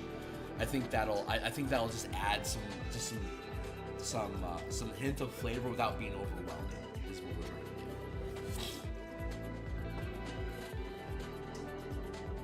to do. On the other page, God, so cheeky. That'd be cheap. That'd be super cheap. No, I will not be doing that. That's funny though. That's it though. I'm going to go ahead and cut stream for now. If anyone has any questions about martial powers stuff, or for the Strixhaven Mage Tower on my Discord, I'm going to be AFK for a little bit. I'm just going to reset myself before I continue with my day, but I'll drop in, answer questions, and then I'm just going to be flying casually basically off stream, but working on this book, other stuff like mechanics and like all the technical bits that got to get fleshed out for this. But we'll be back tomorrow morning to continue this sort of artwork for the other pages in the book, and we're just going to keep pushing through. We got like another 23 of these little spot illustration sort of things to do. And once we finish those, we'll be out of art assets. And while I finish up whatever needs to get finished in the book at that point, we'll be doing Bob Ross landscape paintings in the mornings after we finish these little vignette things. So stay tuned. Anyone who's caught the stream, thanks a lot for hanging out. And yeah, thanks, man. I appreciate you hanging out with me, real. Thank you. Yeah, God, fuck off, man. I hate getting sick. It just ruins my productivity. Thank you for the care. Yeah, I'm out of here. I'll see you guys tomorrow morning. Laters. Bye.